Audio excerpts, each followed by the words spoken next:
What's up guys, this is your favorite fanfic YouTuber, the Fanfic Majesty, and welcome to another amazing video. You can follow me on Patreon for exclusive stories. 8 VC 181. The erring Marine takes revenge on Kizaru. 181. The erring Marine takes revenge on Kizaru. After hearing Lai Mu's instructions, several Marine soldiers directly poured the seawater in the basin from head to toe on the heads of the two Marine soldiers who had made mistakes. The two people immediately woke up a lot. They just wanted to shake their heads, open their eyes, and curse the person who poured the seawater on them. However, they immediately saw Lai Mu and several other Marine soldiers appearing in front of them, which made them not know how to speak. Lai Mu was very grateful. The Marine soldiers just helped him find the two of them and helped him bring a lot of seawater. Now they can really rest or eat. You go and do your work. Thank you very much. I'll leave these two to me. After hearing what Lai Mu said, several people left Lai Mu's room directly. Lai Mu returned to his bed and sat there without saying a word, just wanting to see what the two of them would say later. The two people saw Lai Mu 957 just sitting by the bed, but didn't say a word to them. They thought what Lai Mu meant, and they really wanted to question it. Lai Mu, what did the two of us do wrong? You actually poured seawater on our heads. Isn't it a bit too bullying of you to do this? When he heard that they were bullying others, Lai Mu really wanted to ask them, were they bullying others?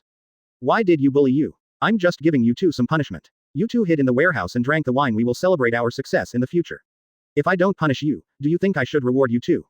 Personally. When they heard Lai Mu's words, the two of them couldn't say anything. Indeed, they had just drank secretly. They wanted to explain, but Lai Mu bumped his face to the side, not wanting to say a word, BFCG, to listen.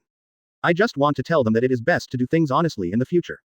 You two don't need to explain so much to me. I want to tell you that I already know about the two of you bullying Akainu today, and I have handed over the silver phone bug to Akainu, regardless of whether he is qualified or not. Anyway, you two are not qualified, so get out of here and work honestly for me from now on. When they saw Lai Mu, they didn't even give them a chance to talk, which made the two of them hate Lai Mu even more. They did not stand up and immediately left Lai Mu's cabin. They just sat there and stared at Lai Mu angrily. Seeing that the two of them hadn't left, Lai Mu turned around and looked at them. Why, do you hate me so much? But you all asked for it. Who made you not obey the order in the first place? Get out quickly. If you don't get out, I will let the Marine soldiers drag you two out. The two people could no longer be embarrassed, so they could only slowly stand up and leave Lai Mu's cabin. After going out, the two people were wondering who told Lai Mu that they bullied Akainu. Was it Akainu himself, or was it Kizaru? They thought they should go to the cockpit and ask Kizaru properly. The two of them, still smelling of alcohol, ran straight to the cockpit. After arriving at the cockpit, they saw Kizaru commanding the two novices to drive the boat, and the two people said directly, Kizaru, we have something to ask you. Kizaru turned around, and he really didn't expect that it was the two Marine soldiers who bullied Akainu. He was particularly curious about what they called him. I'm directing them to sail the boat now. If you have anything to say, just tell me. Naturally, the two of them couldn't talk in front of the two Marine soldiers, so they still wanted to call Kizaru out. Anyway, it was getting late at night. After going out, the two of them wanted to give Kizaru some color. Kizaru should go out and talk, so as not to affect their sailing. Seeing that the two of them insisted on letting him out, Kizaru thought that he would accompany them out to see what happened to them. Kizaru followed the two of them out of the cabin. The two men grabbed Kizaru's hair and kicked him in the stomach. Kizaru really didn't expect that two people would actually want to do something cruel to him, which made Kizaru not understand why they would do this. But now that they are bullying me like this, I can't bear it. My skills are not bad, why should I be bullied like this by them? Kizaru directly pinched the shoulder of one of the Marine soldiers, first used all his strength to lift him up, and then threw him heavily to the deck. With a snap, the Marine soldier fell directly to the ground. Another Marine soldier really didn't expect Kizaru's strength would be so great. He wanted to strike from Kizaru's back, but Kizaru quickly turned around and kicked him several times.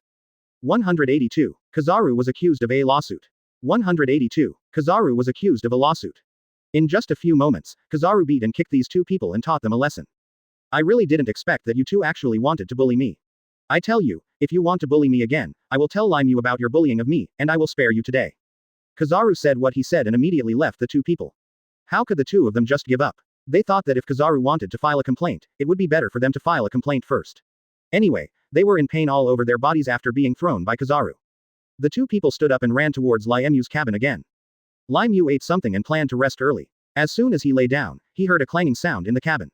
He really wondered who it was at such a late hour. After putting on some clothes and opening the door, I saw the two Marine soldiers who had made the mistake return to their cabin. Their faces were slightly injured and they walked a little unnaturally. Lai Mu was still curious as to what the purpose of these two people was. Why, it's so late, what's going on? Seeing Lai Mu's impatient look, the two of them were thinking that they were already like this, could they be dishonest? Lai Mu, didn't you see? Two of us were injured. Lai Mu nodded slowly, yes, I saw that you two were injured. What happened? Were you bullied by someone? Seeing Lai Mu asking them, the two people said directly, Lai Mu, we were bullied by your good friend Kizaru. He just taught us a lesson like this. Lai Mu knew Kizaru's character, and he couldn't beat them up casually. There must be something going on that made Kizaru do it. Lai Mu knew that they came to him just now, hoping that he could punish Kizaru. How could Lai Mu misunderstand his good friend without any reason? There must be some reason why Kizaru beat you two up, otherwise he wouldn't be able to attack you. Seeing Lai Mu's words, he was still on Kizaru's side. The two of them were thinking that they were injured now. Should Lai Mu still protect Kizaru? Lai Mu, you are really too biased. Just because Kizaru is your good friend, do you have to speak on his side? Do you believe Kizaru in everything? Yes, if you have been on Kizaru's side, we will definitely report these things to the Sengoku Admiral when we return to the Marine headquarters in Marineford. Seeing the two of them always threatening him with words, Lai Mu was really dissatisfied. Now if I order others to throw the two of them into the sea, I would dare to do it. I hope that the two of them will be more careful when talking in the future. What do you mean? Are you saying that I am going to punish my good friend after listening to your two words? Let's call Kizaru over and let's find out what's going on. Of course the two people agreed. Anyway, they had injuries on their faces, and that was the evidence. Okay, Lai Mu, just send someone to call Kizaru over and see if he is wrong or we are wrong. Lai Mu glanced at the two of them and wanted to take them to the deck for an interview. Please give me flowers. This cabin is only such a big place, and if two more people are invited, the cabin will be really packed. Let's go out and talk. After Lai Mu spoke, he ran outside directly, and the two of them followed Lai Mu. After Lai Mu went out, he met a marine soldier and shouted 10 times. Go and get Kizaru on the driver's seat to help me out. Upon hearing Lai Mu's instructions, the marine soldier nodded and hurried towards the cockpit. When he came to the cockpit to see Kizaru, he also told Kizaru what Lai Mu had just told him. Kizaru was very curious as to why Lai Mu waited him so late. But since Lai Mu called him, he would definitely go and see Lai Mu. You two, please sail the boat first, and I'll go out first to see what Lai Mu is calling me for. Kizaru walked out of the cockpit directly. After going out, he really saw the two marine soldiers who had just wanted to be arrogant to him. Standing next to Lai Mu, Kizaru immediately understood what Lai Mu was calling him. Kizaru didn't want to explain so much, and explaining things he hadn't done was like covering up. Kizaru walked up to Lai Mu and said with a smile, "What's the matter? What's the matter with Lai Mu? Kizaru, I'm really curious. Why did you attack these two people just now? They complained to me." Seeing Lai Mu asking himself, Kizaru smiled. Lai Mu, do you believe what they said? Lai Mu naturally didn't believe it in her heart, but she still hoped that her good friends could tell me what happened. Point 183. Kizaru moved Lai Mu to believe in herself. 183. Kizaru moved Lai Mu to believe in herself. How could you and I not believe it? I just want to know what just happened to you, just tell me. Seeing that Lai Mu just needed to tell me the truth, Kizaru really wanted to say it as soon as possible. After that, he could return to the cockpit and busy himself with his own affairs. Just now I was in the cockpit instructing two marine soldiers to drive the boat. The two of them went there and said they wanted to see me for something. I asked them to tell them directly, but they insisted on letting me out. At that time, I felt very strange. I thought that since they wanted me to get out on September 17th so much, I would go out to see what was going on with them. I didn't expect that after I got out, these two people were really cruel to me behind my back and wanted to hurt me. I don't even know how I offended them both, but I can't just suffer their bullying in vain, so I just taught them a lesson. Before Lai Mu could explain what was right and wrong, the two marine soldiers who had made mistakes shouted loudly. Kizaru, you are talking nonsense. Yeah, it's obviously you who bullied us. Lai Mu was wondering why the two of them were so anxious to defend themselves, and it was obvious that they felt guilty. You two had better shut up. After I heard what Kizaru said, I still believe Kizaru. I know very well what kind of people you two are. Hearing Lai Mu speak to the two marine soldiers who had made mistakes, Kizaru felt warm in his heart and was very grateful to his good friend for believing in him. Lai Mu, thank you very much for trusting me. If nothing happens, I will go back to the cockpit and get busy. Lai Mu nodded and planned to handle the matter by himself. He didn't want anything to affect his good friend to command the soldiers to sail the ship. Go on, Kizaru, and go about your business. How could the two marine soldiers who had made a mistake let Kizaru leave? They rushed forward and grabbed Kizaru. No, Kizaru just bullied someone, how can you let him go? Seeing their reluctance towards Kizaru, Lai Mu was very angry and glared at the two of them, hoping that they would let go of their hands. Let go of your hands, or I will be the one bullying you soon. Seeing that Lai Mu wanted to bully them, they were still not afraid and yelled at Lai Mu loudly. Why Lai Mu? Do you want to give in? We did nothing wrong, it was Kizaru who bullied us. Seeing how ignorant the two of them were, Lai Mu shouted loudly, here comes someone. Hearing Lai Mu shouting, the marine soldier on duty quickly came to Lai Mu. What's wrong, Lai Mu, do you have any orders? Yes, throw these two people into the sea water. Kizaru stood there and was shocked by Lai Mu's words. He did not expect that Lai Mu was so direct and wanted to throw these two people into the sea water. The two people were also frightened by Lai Mu's words. No matter what, they could not be thrown away by Lai Mu like this, otherwise their lives would be lost. Why Lai Mu? Why did you throw us into the sea? Yeah, what did we do wrong? The marine soldiers on the side didn't know what to do, and they didn't know whether they should throw these two people into the sea. Seeing that they didn't take action, Lai Mu said loudly, "Why is it that I commanded you to do things this time when we went to sea? Didn't you understand what I ordered you to do? Hurry up and get rid of these two people. Get in." Everyone knew that Lai Mu had a golden phone bug on his hand, and they were all afraid of offending Lai Mu. Now they could only obey Lai Mu's order, rush forward and drag the two marine soldiers up.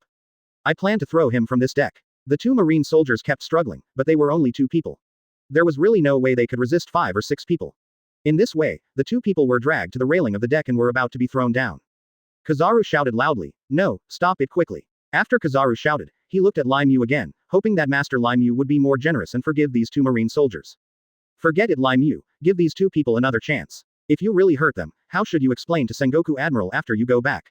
Lai Mu was thinking that he would naturally have a solution. Kizaru really didn't have to worry about this matter. "Don't worry, today I just want to let the two of them know that they did something wrong, and now they are being punished." Several marine soldiers who obeyed the order stood there, wondering if they should really throw these two marine soldiers who had made mistakes, looking at Lai Mu like that. Lai Mu walked slowly towards the two marines who had made mistakes. 184. Lai Mu's patience is limited.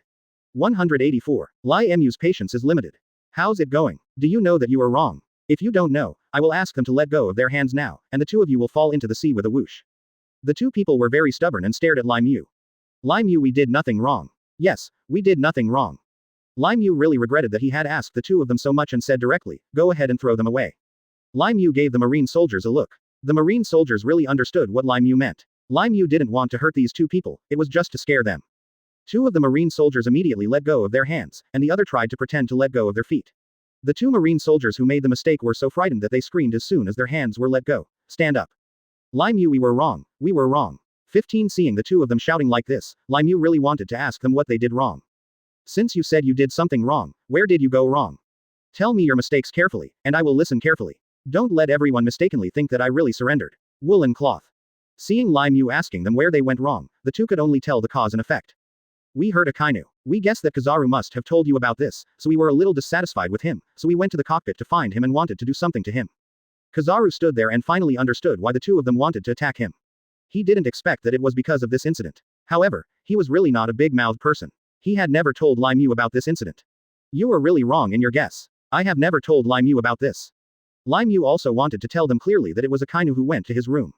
After being forced to question him, he said, "I found out that it was the two of them who also hurt Akainu. Not only Kizaru, but even Akainu didn't want to say it. You hurt him. It's just that I saw the injury on Akainu's face because I forced him to do it." Lai Mu gave the marine soldiers another look. The marine soldiers understood what Lai Mu meant and immediately dragged the two men down without throwing them into the sea water. Now the two marine soldiers were really frightened, sitting on the deck panting like two pugs. Lai Mu was really angry when she saw them like this. "This time I also went to sea and took them to complete such an important task. Not only did the two of them fail to help themselves, they often caused trouble for themselves along the way." Lai Mu really wanted to send a small boat to send the two of them back to the marine headquarters in Marineford. "Do you know, seeing your faces now makes me very disgusted. I can't wait to send you back right away." Hearing that Lai Mu was sending them back again, the two of them now knew that they regretted it. They shook their heads in a hurry. They couldn't be sent back by Lai Mu anyway. That would be really embarrassing. Everyone has always known that Ohara's mission is very difficult to complete. This time they can follow Lai Mu out, and they also have a difficult mission. If you win, you will come back with glory. If they were sent back now, wouldn't they become deserters? What's more, Lai Mu denied it. What they did was not good. Which vice admiral or admiral marshal would take them to sea again in the future? Lai Mu, don't send us back. Yes, Lai Mu, we know we made a mistake and we won't make it again in the future. Seeing the two of them pleading with him, Lai Mu also felt sorry for them and planned to give them another chance. But this is also his last chance, because the patience of every 427 person is limited. Lai Mu stood there and didn't answer them for a long time, which made the two of them really anxious, wondering if Lai Mu had already decided to send them back. "Lai Mu, please, don't send us back. Yeah, Lai Mu, we really know we were wrong." Kizaru wants to help them persuade Lai Mu, hoping that Lai Mu can give them another chance. Lai Mu, or give them another chance. Lai Mu closed his eyes and nodded slowly. "Okay, I'll give you one more chance, but this is the last chance. If you make mistakes again, even if I don't throw you into the sea, we will also send you back. Our victory has nothing to do with you two." After Lai Mu spoke, he left the deck directly. Kizaru looked at these two people with runny noses and tears, and really wanted to tell them to take care of themselves. 185. Akainu forgives two marines. 185. Akainu forgives two marines. Don't offend Lai Mu again. Although Lai Mu has let them go time and time again, there is a limit to Lai Mu's patience. You guys should do your best in the future. It's best not to make Lai Mu angry again. After warning them, Kizaru no longer stayed on the deck. He had to return to the cockpit and direct the two marine soldiers to continue driving the ship. Lai Mu really felt a little tired, so she went back to her cabin, lay on the bed, and fell asleep. Akainu always carries the silver phone bug with him, fearing that he will lose it, which will really disappoint Lai Mu. The rest of the marine soldiers returned to their posts, leaving only these two marine soldiers on the deck. They stood up slowly. They could only let themselves have a good rest first, and be energetic to complete what Lai Mu ordered tomorrow. Early the next morning, the two marine soldiers who had made mistakes wanted to find Akainu and apologize to Akainu. They laughed at Akainu, and it was indeed their fault to bully Akainu. They should admit the mistakes they made. The two people left their cabin and looked around in Class A. They knew that Akainu also obeyed Lai Mu's orders and usually looked for the wind direction. They really saw Akainu's figure and came to Akainu's side. Akainu saw the two of them and didn't want to pay attention to them. He had a fight with the two of them yesterday, and now there was nothing to face. Akainu avoided them directly and wanted to walk past them, but the two of them stopped Akainu. Akainu, you wait. Hearing them calling him, Akainu stood there, really curious. What's wrong? Is there something wrong? Yes, Akainu, I'm sorry. We shouldn't have laughed at you yesterday. Yes, I shouldn't bully you. Please forgive us. Akainu was very surprised. He didn't expect that the two of them would admit their mistakes to him. Akainu hesitated and didn't know whether he should forgive them. Lai Mu woke up early in the morning and wanted to go to the deck and look around to see when they would arrive at Ohara's destination. After coming out, he saw two marine soldiers who had made mistakes, standing in front of Akainu, with their heads lowered and their faces full of shame. Lai Mu was really curious about what they were doing, and ran towards them directly.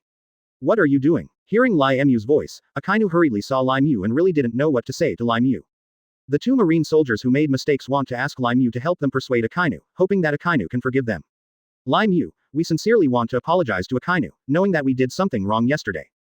Yes, Lai Mu, please help us persuade Akainu and ask him to forgive us. Seeing that the two of them meant this and wanted Akainu's forgiveness, Lai Mu looked at Akainu and wanted to ask if he could forgive them both. Akainu, what do you think? Are you still angry with them? Can you forgive them? Seeing Lai Mu questioning herself, Akainu was thinking that they went to sea to complete the mission together, and more importantly, they should look after each other and help each other. There was no need to be angry with them all the time. Akainu shook his head. Lai Mu, I am no longer angry with them, and I want to forgive them. I hope we can work together to help you and complete Ohara's mission in the future. Seeing Akainu say this, Lai Mu looked at the two of them. Did you hear that? Akainu is magnanimous and won't be angry with you anymore. You two will work well in the future and don't let us down. It's better to hurry up and get busy in Zongdi. Hearing that Akainu was not angry with them, Lai Mu ordered them to do things quickly. The two of them nodded and planned to make corrections. Don't worry, Lai Mu Akainu, we will not let you down, now the two of us will do things. The two people left directly in front of Lai Mu and Akainu. After seeing them leave, Lai Mu patted Akainu on the shoulder, without saying anything, left Akainu's side and ran towards the cockpit. Coming to the cockpit and seeing Kizaru still busy, Lai Mu said with a smile, how about Kizaru, how long do we have until we reach Ohara's destination? This time Kizaru plans to tell Lai Mu, okay Zhao, that they are really almost there. Lai Mu, don't worry, we will probably reach our destination in Ohara tonight. Hearing Kizaru say that tonight, Lai Mu was really happy. He thought that he should really call the Marines together and have a good discussion together to see if they arrive there in the evening and whether to attack directly or wait until the next day. Kizaru, let the two of them sail the boat properly first. You follow me out, and then call Akainu, and we will discuss some things. Hearing the dog talk about discussing things, Kizaru was really curious, so he could only order the two marine soldiers driving the boat to drive the boat seriously, and followed Lai Mu out of the cockpit. Point 186. Attack at night or during the day.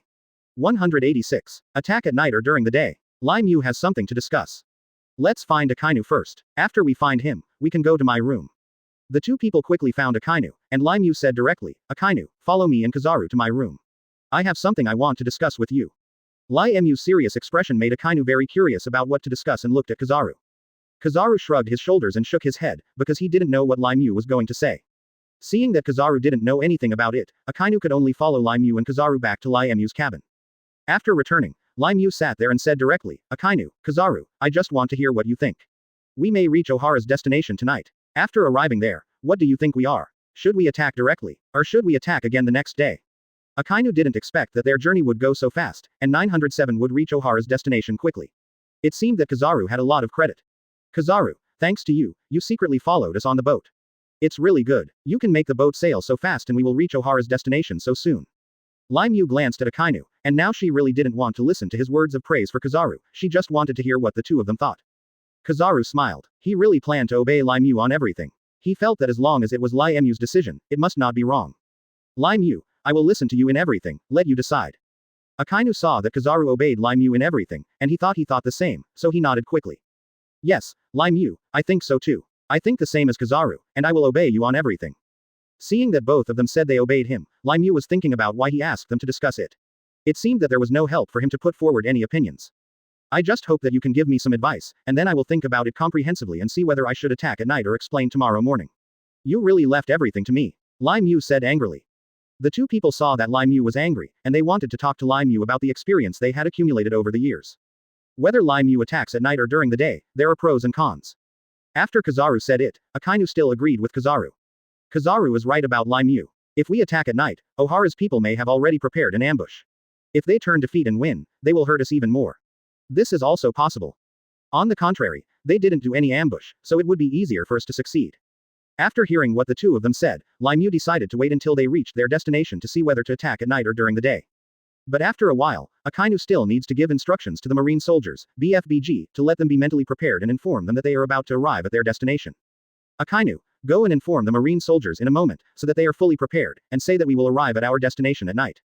Akainu nodded, wanting to tell the marine soldiers now. Lai Mu, I will tell them now. Akainu stood up and left Lai Mu's cabin. Kizaru also stood up and wanted to return to the cockpit. If you can reach Ohara's destination earlier, arrive earlier. Once there, Lai Mu can also survey the terrain to see when to attack. Lai Mu, I'll go back to the cockpit first. Lai Mu nodded and watched Akainu and Kizaru leave his cabin one after another. Ohara's destination, Orevia, has made up her mind to send her daughter Robin away.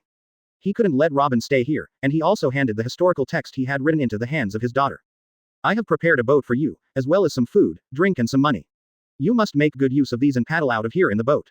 Seeing that her mother kept driving her away, Robin's tears fell, but she didn't know what to say. He didn't understand what his mother did, but he could only listen to his mother. She got on the boat and did not wave to her mother because he was still reluctant to leave Ohara. Orevia turned around ruthlessly and left the beach. Robin was sitting alone in the boat, and the rocking motion made him panic. He knew that he might accidentally fall into the sea water, but his life was protected by his mother, so he had to be careful. His little hands held the boat tightly, for fear that he will fall into the sea water. 187. Robin died at sea. 187. Robin died at sea. The boat rocked for a long time, and the sky gradually darkened. Robin rummaged around for the things his mother had prepared for him. Unexpectedly, there was an oil lamp, so he lit the oil lamp. Putting it aside, I feel less scared, at least there is a little light around me. He also picked up the bread prepared by his mother, took a few bites, and put it back into the bag again. Lai Mu and the others continued to rush towards Ohara's destination. Kizaru was driving the boat with two marine soldiers. Seeing a little light not far away, Kizaru wondered what the light was. If it was a ship, the light should be bigger than this. Could it be that it was just a small boat? This small boat was really too small and could easily be swallowed up in such a vast sea. Kizaru planned to report to Lai Mu, so he rushed to Lai Mu's cabin. Lai Mu was there looking at the drawings and some topographic maps of Ohara. I heard a knock on the door and shouted, "Come in." Kizaru opened the door directly and walked in. Lai Mu, please follow me to the cockpit or the deck to take a look. We found some bright lights. It is not a big ship, it seems to be just a little boat. Quote. After hearing what Kizaru said to him, Lai Mu thought that he should go and take a look. He stood up and followed Kizaru and the two of them out of the cabin. When he came to the deck, Akainu was also standing there, looking at the little light in the distance with a telescope. Lai Mu asked curiously, "Akainu, what are you looking at?" Hearing Lai Mu's voice, Akainu put down the telescope, turned around and spoke directly. Lai Mu, I just saw a light, it looked like a small ship, would you like to take a look? After hearing Akainu and Kizaru say the same thing, Lai Mu decided to take a look, so he directly took the telescope from Akainu and looked ahead. I really saw that light, very small, like a firefly at night. Lai Mu plans to ask Kizaru to instruct the two marine soldiers driving the boat to be careful not to hit the boat when sailing, otherwise it will really hurt the people on the boat. Kizaru, please be careful when you sail the boat. Although we are marine and are in charge of everything on the sea, we can't hurt people casually. Don't let this small boat get hurt because we drive a big boat. If it's scratched, that's really bad. After hearing Lai Mu's instructions, Kizaru nodded, don't worry Lai Mu, we will definitely pay more attention. Lai Mu returned the telescope to Akainu and returned to his cabin again. Kizaru returned to the cockpit and informed the two marines driving the boat, asking them to pay attention. At this time, the sky was covered with dark clouds, and a bolt of lightning struck, startling Robin. He didn't expect that his mother would let him leave and let himself encounter such a storm. He knew that there would be a heavy rain soon when he was at sea. He could only rummage through the things his mother had prepared for him. There was not even an umbrella, but only 10 large plastic sheets. He put the plastic sheet over his shoulders and head with his hands, intending to protect himself from the rain. Please give me flowers. The little hand stopped moving this and that boat, and the boat began to shake due to the wind. Kizaru and the others also noticed the light in the cockpit, which kept shaking, and then heard the sound of raindrops outside. Kizaru was thinking that this small boat might capsize even if it was not hit by their big boat. I really want to ask Lai Mu if he wants to lend a helping hand, because they are about to approach the boat. You two must pay attention. I'll ask Lai Mu again. Kizaru rushed to Lai Mu's cabin and came again. Seeing Kizaru coming to his cabin again, Lai Mu knew what must have happened again. What's wrong? What happened again? Yes, Lai Mu, the light seems to be shaking, and it's raining outside now. Do we want to help? I'm really scared because of the storm. Making his boat prone to capsizing. Quote. Lai Mu really couldn't help but die. He didn't plan to stay in his cabin. He wanted to go to the deck with Kizaru, so he waited for their big ship and slowly approached the small boat. See what kind of people are on the boat and see if you need your help. Let's go out together and see what's going on the boat. Kizaru nodded, and he and Lai Mu walked out of the cabin and stood on the deck. They were slowly approaching the boat. Lai Mu also took a telescope and went to look at the boat. He really noticed that there was a child on the boat with a plastic cloth covering his head. 188. Lai Mu saved Robin. 188. Lai Mu saved Robin. His boat was shaking, and some personal belongings had fallen into the sea water. He kept shouting with his mouth wide open, and his voice calling for help could be heard in Lai Mu's ears. Robin also noticed a big ship, so he shouted desperately, hoping that the people on the big ship could save him and help him. Seeing that it was a child, Lai Mu wanted to save it even more. Kizaru, hurry up and get me a life jacket and a swimming ring. Kizaru quickly prepared these for Lai Mu. He felt that there was no need for Lai Mu to go down in person, and he could give instructions to other 900 Marine soldiers to do these things. Lai Mu, it will be too dangerous for you to go down. You should give instructions to others and let them go down. Lai Mu shook his head, thinking that he was really uneasy about leaving a child to other people. No matter what, it's up to me to rescue him. Lai Mu put on the life jacket, took the swimming ring, tied the rope to the railing, pulled it and it felt very strong, and jumped directly. After jumping in, the mother swam desperately toward the boat. When they swam to the boat, Lai Mu stretched out his hand and grabbed the side of the boat. A pair of hands appeared in front of Robin, which startled Robin. He thought it was some monster appearing in the sea water. He immediately hid behind him, making the boat even more unstable. Lai Mu saw that he was about to fall into the sea water, so he immediately put the swimming ring on his head. Robin did not fall into the sea water, but actually floated in front of Lai Mu.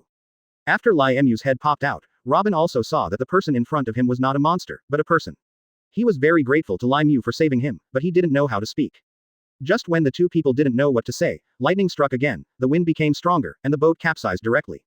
Robin was a little sad when he saw that all the things his mother had prepared for him fell into the sea water, but luckily, the historical text that his mother gave him was still on his body. Even if it gets soaked by sea water, it doesn't matter. Mom is a writer, and the words she wrote will never disappear. Seeing that his small boat was capsized, Lai Mu still planned to take him to his own big boat. Lai Mu directly pulled it up and swam towards his ship with all his strength. Kizaru called a few Marine soldiers to help Lai Mu, and they returned to Class A again. After Robin came to the ship, he saw these people, wearing white military uniforms, who seemed to be Marines. He was wondering where these people were going. He looked at Lai Mu and Kizaru with strange eyes. Seeing his appearance, Lai Mu wanted to ask the Marine soldiers to prepare some food and drink for him. Go and prepare some hot water and food for him. After filling his stomach, find him an empty cabin and let him have a good rest first. Robin saw Lai Mu speaking to the Marine soldiers. He knew that the person commanding these people must be the person who saved him. His eyes kept staring at Lai Mu, and he had many things to ask Lai Mu and the others.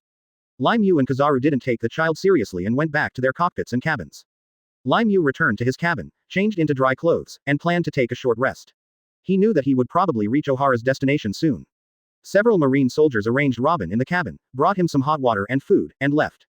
Robin didn't eat those things. He was thinking that the people in front of him were all strangers to him. He didn't know whether the things they gave him to eat were poisonous or not. He wanted to go out and take a look to see what was going on with their ship. Where are you going? When I saw the big ship just now, their direction was opposite to my own. Could it be that they were the people my mother mentioned? Are they going to kill Ohara? Thinking of this, Robin was extremely scared. You must help your mother to fight against them so that they have no way to reach Ohara. Akainu also saw that flash of light at that time. He couldn't sleep when he returned to the cabin. 3.7 and wanted to go out and have a look again. When he came out, he saw a child standing on the deck. He was really frightened. He was wondering who this child was. Who are you? How did you come to our ship? Akainu asked curiously. Hearing this voice, Robin was also startled. He turned around and saw that it was a Marine, walking towards him. Robin was so frightened that he didn't know how to explain it. At this time, 2 Marine soldiers came, intending to tell Akainu that the child was rescued by Lai Mu. 189. Sweet-tongued Robin cheats on Kizaru.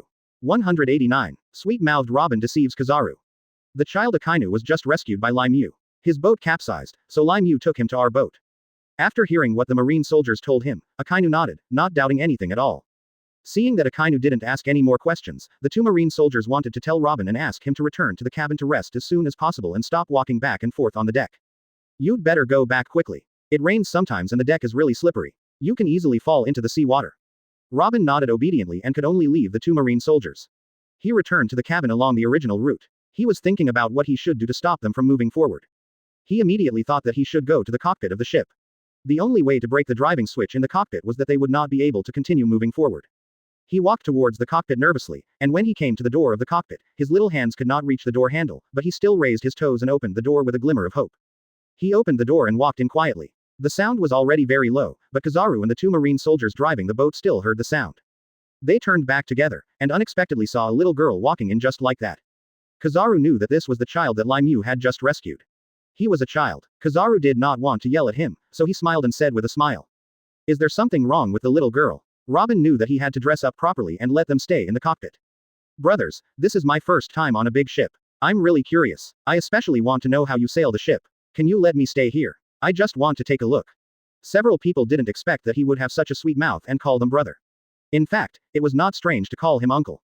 Kizaru and the two marine soldiers smiled at each other, nodded, and planned to leave the little girl in the cockpit for the time being. But I hope he can be more honest and never move this or that. Okay then, you stay here, but you have to be obedient. Robin nodded and sat happily aside, keeping his eyes on them. I was also thinking in my heart about how to drive them out of the cockpit. Kizaru had told Lai Mu that he would almost arrive at Ohara's destination when it got dark. Now Lai Mu wanted to go to the cockpit to see how far it was to Ohara's destination. He went straight to the driver's seat. Went to the cabin.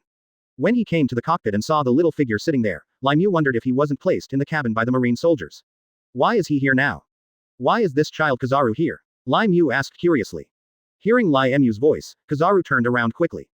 Lai Mu, why are you here? Are you in a hurry to get to Ohara? As soon as he heard about Ohara, Robin sitting next to him became even more sure that they wanted to hurt his mother, including the Ohara people.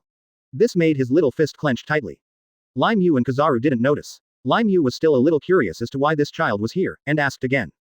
Kizaru, I just asked you, why is he here? Do you still need a child to keep you company? Kizaru was amused by Lai Mu's words, laughed and shook his head. Lai Mu, you really misunderstood. This kid said it was his first time on a big ship and he wanted to sit in the cockpit and take a look outside. We had no choice but to make it happen. Looking at this little child, Lai Mu thought that he probably didn't have much scheming. Knowing that he should sit here for a while, I can really send him back to his cabin now. You can just sit here and watch for a while. They have granted you permission. You can follow me and go back to the cabin. Lai Mu directly took his little hand, intending to send it back to his cabin. But he shook off Lai Mu's hand and started crying. Lai Mu and the others had never coaxed a child before, and they really didn't know how to coax him well. I said, why are you crying? I just want to send you back to the cabin. Robin knew that he had to show off his temper at this time and said Lai Mu was not good, so he hugged Kizaru. This brother is so mean. He actually wants to send me back to the cabin. I just have such a small wish. Why can't I stay here for a little longer? Seeing his pitiful appearance, Kizaru felt really pity for him and wanted to persuade Lai Mu to leave this child here. 190. Robin pretends to be uncomfortable. 190. Robin pretends to be uncomfortable. Lai Mu, why don't you just leave him here? I think he's quite well behaved and won't move things around. Seeing his good friend say this, Lai Mu was embarrassed not to give face to his good friend, so he could only nod. Okay then. Go and watch him carefully, but don't let him move anything, otherwise it will affect our ship's progress. I will go back to my cabin first. By the way, probably how long does it take to reach Ohara? Kizaru looked ahead again, turned back and said with a smile. It will probably take another half an hour or so. Don't worry, I will inform you after Lai Mu arrives there.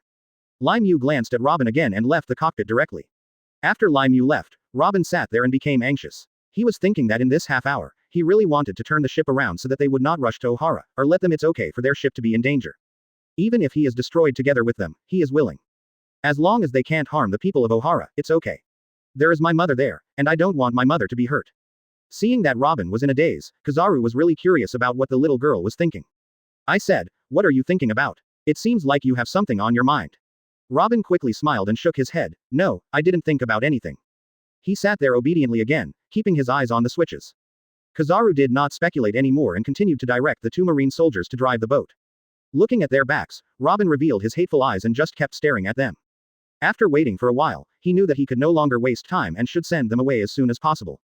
He noticed the switches, one of which turned the direction. He held his stomach and screamed. My stomach hurts so much. Can you call me a doctor? Hearing his voice, Kizaru and the two marine soldiers turned around quickly. Seeing that his face was really bad and there was a lot of sweat on his forehead, Kizaru was very anxious.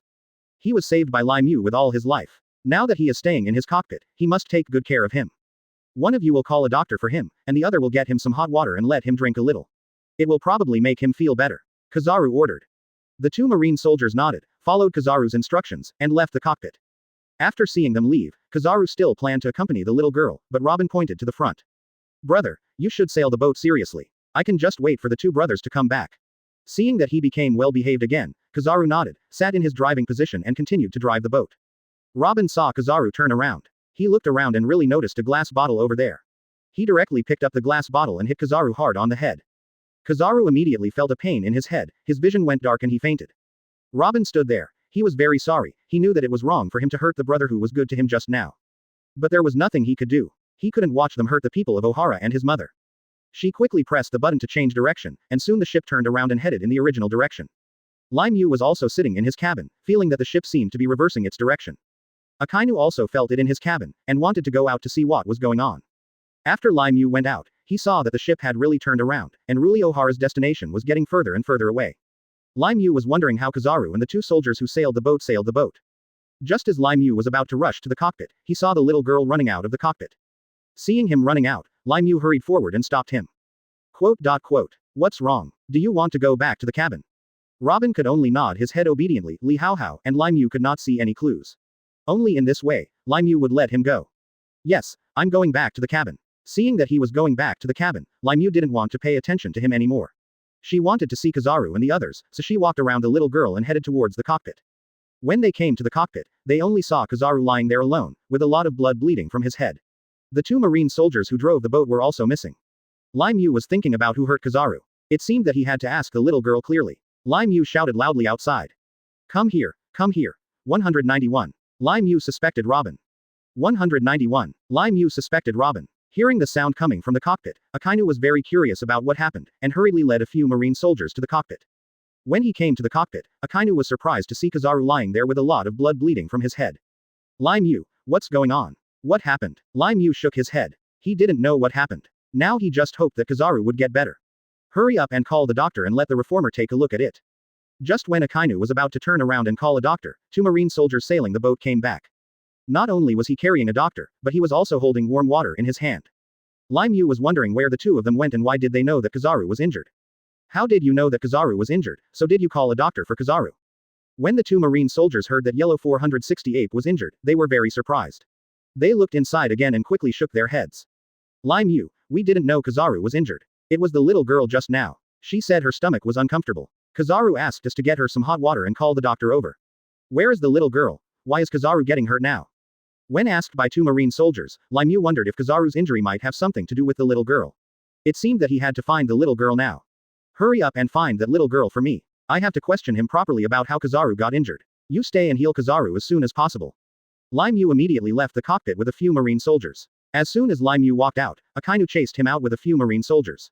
Lai Mu, wait a minute, now BFAI, our ship has sailed in the original direction, should we turn around again and return to Ohara? Lai Mu nodded. Naturally he had to rush to Ohara as soon as possible. Yes Akainu, I leave this matter to you, I have to ask the little girl first. Akainu patted her chest to ensure that she would do this well. Don't worry Lai Mu, I will take the marine soldiers and turn the ship back. Lai Mu also trusts Akainu now. He nodded and turned around and left. They headed straight for the little girl's cabin. When they arrived, the cabin was empty. Lai Mu knew that he must have escaped. But now that they were at sea, where could he escape to? It's impossible for him to jump into the sea. How capable can a small child be? Hurry up and search around the ship for me to see where he is hiding. You must search him out for me. Seeing Lai Mu giving such an order, the marine soldiers all nodded and began to look around for the little girl. Lai Mu could only stand on the deck and wait, firstly waiting for the little girl to be found, and secondly hoping that his good friend Kizaru could be treated by doctors as soon as possible. Robin didn't know where to hide. He noticed a warehouse and hid directly in the warehouse. He held a lot of things and covered them in front of himself. The Marines obeyed Lai Mu's order, so how dare they not try their best to find this little girl. Even if they want to turn the boat upside down, they still want to find the little girl. They came to the warehouse and noticed that someone seemed to have moved their equipment and made it messy. They knew that the little girl must be hiding in it. They moved the equipment aside and found the little girl curled up there, so they immediately dragged her out. Robin kept struggling and shouted loudly, "Let me go, let me go." In this way, he was dragged in front of Lai Mu. Lai Mu's eyes were glaring, and he wanted to ask if he had hurt Kizaru. Tell me, did you hurt Kizaru? He wouldn't admit anything Robin said. He turned his face to the side and didn't say a word. Seeing that he didn't speak, Lai Mu thought that he had acquiesced, and he must have hurt Kizaru. But what was the reason? It was him and Kizaru who rescued him from the sea. He didn't repay the favor and actually wanted to hurt Kizaru now. Lai Mu really wanted to find out. It doesn't matter if you don't tell me, and I'm not in a hurry. We are going to Ohara to perform the buster call now. When we return to the Marine headquarters in Marineford, I will interrogate you slowly. I will tie him up first and then bring him to me. Go to my cabin. The Marine soldier dragged Robin and tried to take him back to Lai Mu's cabin, but Luo Ying yelled again. No, you can't go to Ohara, you can't go and buster call there. What did they do wrong? Why are you doing this? Hearing him shouting such words, Lai Mu was a little confused. Lai Mu was thinking that he had just turned the ship around and didn't want them to reach Ohara, so was he from Ohara. 192. Robin doesn't want to live anymore. Amazing video. 0/447. 192. Robin doesn't want to live anymore. It seems that this Ohara person really wants to escape. Now Lai Mu doesn't want to argue with him anymore. When he reaches Ohara, he may not be sure that he can use him to threaten the Ohara person. Let them hand over the historical text as soon as possible. As long as they destroy the historical text after handing it over, everything will be easy to say. Lai Mu rushed to the cockpit again. Akainu was already driving the boat with 2 marine soldiers. Lai Mu asked curiously. How about Akainu? How long does it take to get to Ohara? Don't worry, Lai Mu, it will take another 10 minutes or so. Lai Mu nodded, exited the cockpit, and went to Kizaru's cabin, wanting to see if Kizaru had been revived by the doctor. Arriving at Kizaru's cabin, he saw Kizaru lying there with a pale face. Lai Mu knew that the glass bottle that had just hit him on the head must have been extremely painful, and he had lost so much blood. It's really impossible for him to wake up right away. The doctor must revive Kizaru, do you understand? Seeing Lai Mu ordering him, the doctor nodded. Don't worry Lai Mu, I will definitely try my best to revive the monkey. After the doctor said something, he left Kizaru's room first, intending to let Kizaru have a good rest. Lai Mu sat next to Kizaru, and planned to accompany Kizaru.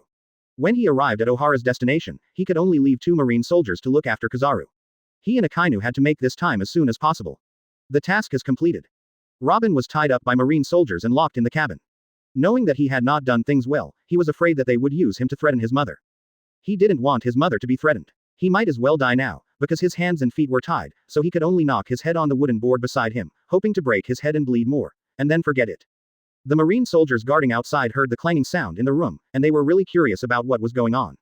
They opened the door of the cabin and saw that Kizaru's head had been knocked blue and purple, and he was about to bleed. They thought that they had to stop the little girl. A marine placed it in the center of the cabin, so that it could be slightly farther away from the wooden planks on the side, and it would be impossible to break his head. The other one wanted to report this matter to Lai Mu, so that Lai Mu could also come and take a look. After Lai Mu learned about it, she really wanted to see what this little girl was doing. Lai Mu came to the cabin and saw that his head had become swollen. Lai Mu didn't feel sorry for her and stared at him angrily. You'd better be honest with me. I know what your intentions are, but it's not that easy to die. Robin really didn't expect that the person in front of him could actually guess what he was thinking and read his thoughts. Indeed, I have nothing to say, I just don't want to live anymore, and I don't want them to threaten my mother. Lai Mu guessed what he was thinking, so he didn't say a word. Lai Mu ignored him and left the cabin directly, intending to stay with Kizaru. Please give me flowers. About 10 minutes later, they had arrived at the coast of Ohara, and Akainu came to Kizaru's cabin again. He knew that Lai Mu had been thinking about Kizaru and could not return to his cabin to rest. Lai Mu, we have arrived at the coast of Ohara. Should we attack now, or wait until early tomorrow morning?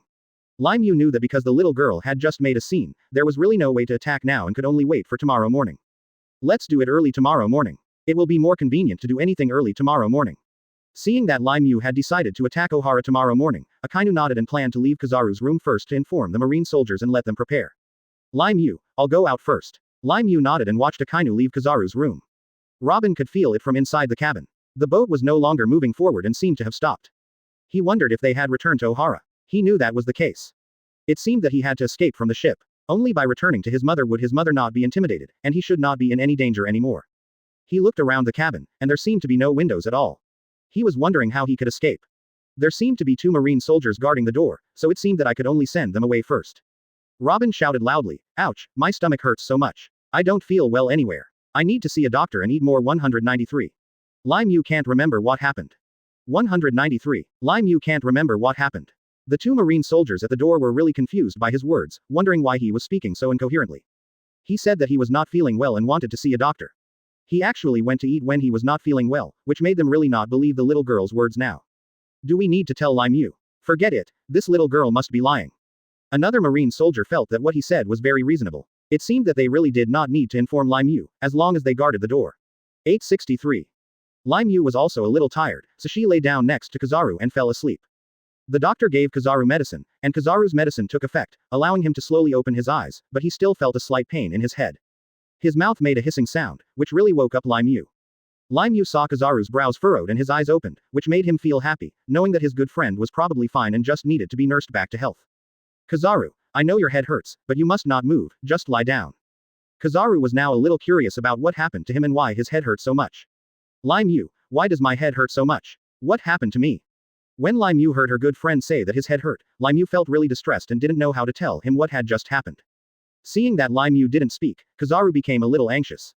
Lai Mu, please speak quickly, what happened to me? Lai Mu could only ask Kizaru if he could remember what had just happened. Kizaru, I know your head hurts, but can you really not remember what happened just now? Seeing Lai Mu asking if he could remember, Kizaru closed his eyes and planned to have a good memory. He only remembered that the little girl had a stomachache, and he ordered the 2 marine soldiers to call a doctor and get some hot water, and then his eyes seemed to go dark.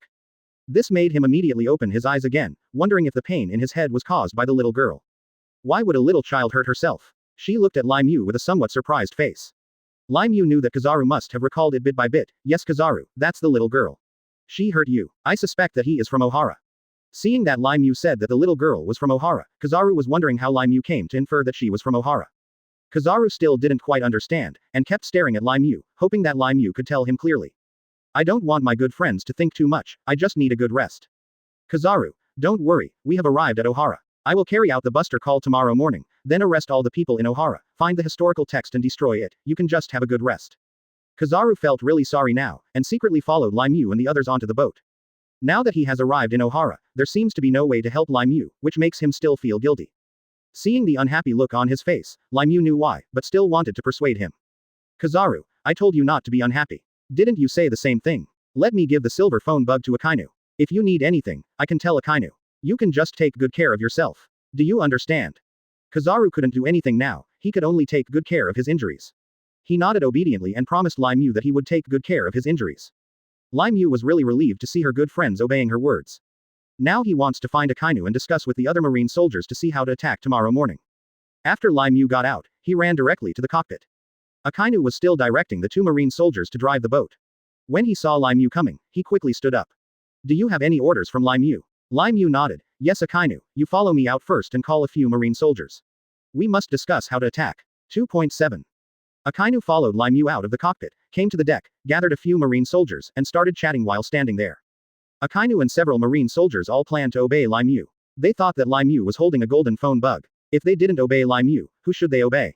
Lai Mu, just give your orders and we will obey you. Seeing that they were all planning to obey him, Lai Mu thought that he would express his thoughts. Akainu, you will take some marine soldiers and surround Ohara in a while. 194. Robin is a little afraid of Lai Mu. 194. Robin is a little afraid of Lai Mu. Then I took the little girl and rushed to the island of Ohara. I wanted to take the little girl to threaten the people of Ohara and ask them to hand over the historical text.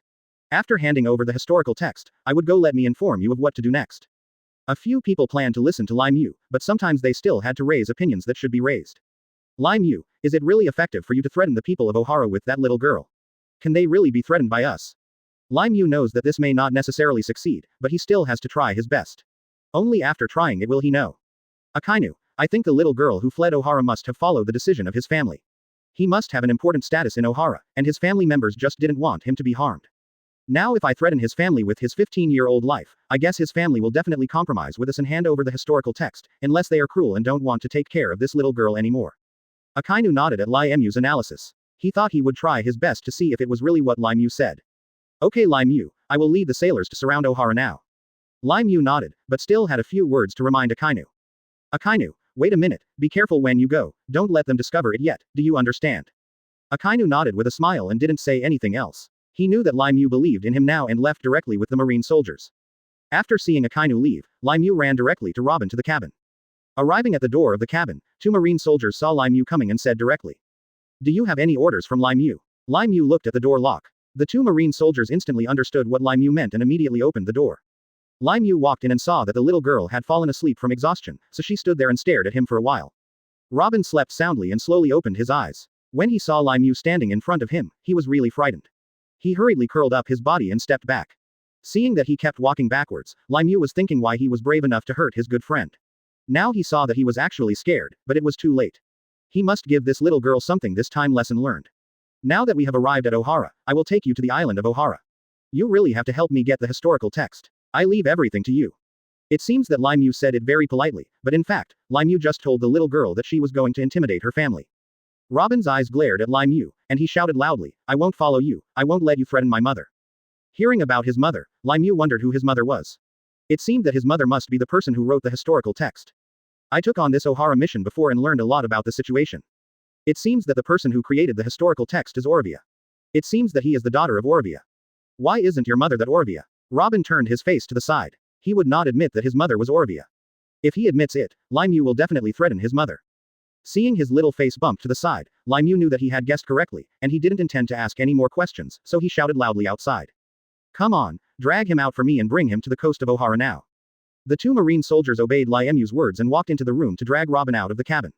Robin yelled again, I won't go out, I won't go out, I don't want to go to the coast of Ohara. He yelled 153, Lai Mu was thinking what kind of control he could do now. He had to obey himself.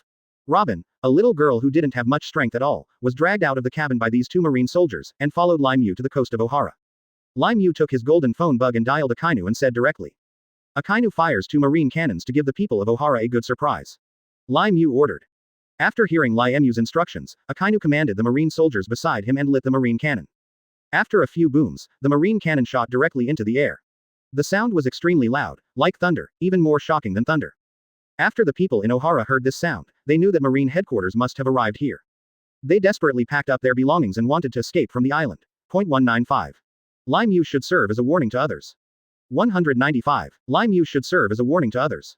Orvia smiled on the island. He did not intend to escape. He wanted to die with Ohara. Anyway, the historical text he wrote has been handed over to his daughter. He believes that one day his daughter will publish the historical essay to the world, so that the ugly face of the marine headquarters will be revealed to everyone. But he never expected that his daughter would be subdued by Lai Mu and the others. Akainu led the marine soldiers and surrounded Ohara. I saw that the people in Ohara had packed up their things and were running around, trying to escape from the island. Some of them had already rushed to the coast. Akainu knew that he had to ask Lai Mu whether he should continue to light the marine cannon to attack them, or whether he should subdue them one by one first. The silver phone bug once again sent the message to Lai Mu, and Lai Mu connected to her golden phone bug. What's wrong, Akainu? Is something wrong? Lai Mu and the others are already running around. Should we subdue them, or should we just deal with them? Seeing Akainu come to ask what he meant, Lai Mu said directly, it's better to subdue them one by one first, and don't hurt them at all. I must see the real historical text with my own eyes. I will take the historical text back to the marine headquarters in Marineford, hand it over to our leaders, and let them destroy it. Akainu understood what Lai Mu meant there, and planned to take the marine soldiers to subdue the people of Ohara now. The marine soldiers were all powerful and rushed towards the people of Ohara with their equipment. The people in Ohara were also extremely frightened. Some knew some use of force, but some did not know how to do it at all. They were quickly subdued by these marine soldiers. After being subdued, Akainu led the marine soldiers and escorted all the people of Ohara to the beach. Lai Mu walked directly towards these people, with Robin behind him. When the people of Ohara saw Robin, they were also stunned. They were thinking, isn't this Orvia's daughter? Why is it in Marine's hands now? Lai Mu directly pulled Robin from the hands of the two marine soldiers. Do you know him? Lai Mu asked questioningly. Everyone didn't know whether they should say they knew each other or not, but Robin yelled. They don't know me, and I don't know them. Don't try to use me to threaten them. The people of Ohara were really touched. They did not expect that in this situation, Robin, a little child of only 7 or 8 years old, was also protecting the people of Ohara and did not want them to be intimidated. Now they could only pretend that they didn't know Robin, and shook their heads one by one. Seeing them shaking their heads, Lai Mu wondered if his guess was really wrong. But Lai Mu was not in a hurry. Anyway, he can probably guess that he is the daughter of Orvia. Now he just needs to find the Orvia among these people. Which of you is Orvia? Stand up for me. When Lai Mu mentioned Orvia, the people in Ohara did not expect that the marine in front of them was very smart and actually wanted to find Orvia. Did he already know that the little girl next to him was Orvia's daughter? Everyone still didn't say a word. They were frightened and just lowered their heads and trembled all over. Seeing that they were silent, Lai Mu could only act as a warning. Lai Mu gave Akainu a wink. The two of them now have a special tacit understanding, and of course they understand what Lai Mu means. Akainu directly dragged out a child. The child was so frightened that he cried, and his family members also shouted loudly. Quote. Let my child go, let my child go. Quote. Robin saw a child younger than himself, and was dragged out alone by Marine. He was wondering what these people meant, and were they still going to kill this child? You are so bad. What are you going to do? Do you still have the heart to hurt a little child? Lai Mu sneered a few times and wanted to tell them that he didn't want to hurt them, but he just wanted them to tell the truth to him. As long as they tell the truth, why bother hurting them, good ones? I will put my words in front of you today. If you are willing to hand over the real historical text, I will not hurt you in the slightest. But if you don't hand it over, don't blame me for being rude today. Don't say it's a child, I would crush any ant. Lai Mu's words were so powerful that the people of Ohara became even more frightened. They were wondering how they had the historical text in their hands. The only person who had the historical text was Orvia. Everyone had just circled around and didn't see Orvia being subdued at all. Now they all wonder where Orvia went. Point 196. Orvia wants to talk to Lai Mu. 196. Orvia wants to talk to Lai Mu. Seeing that they still didn't speak, Lai Mu gave Akainu another look. Akainu quickly took out the knife and forced the knife on the child's neck. Tell me quickly, if you don't tell me, this kid will die soon. The child's family really didn't want to see their child being mutilated like this, so they looked at Lai Mu pitifully, wanting to tell Lai Mu that there was no such thing as Orvia among these people. Marine, please let us go. There is no Orvia among us. We don't know where Orvia went. Listening to him talking like this, Lai Mu was wondering if this Orvia had not escaped from Ohara's island. Or maybe he just wanted to follow the people of Ohara and die together. But he has already written the historical text, so it is impossible for him to die with the historical text.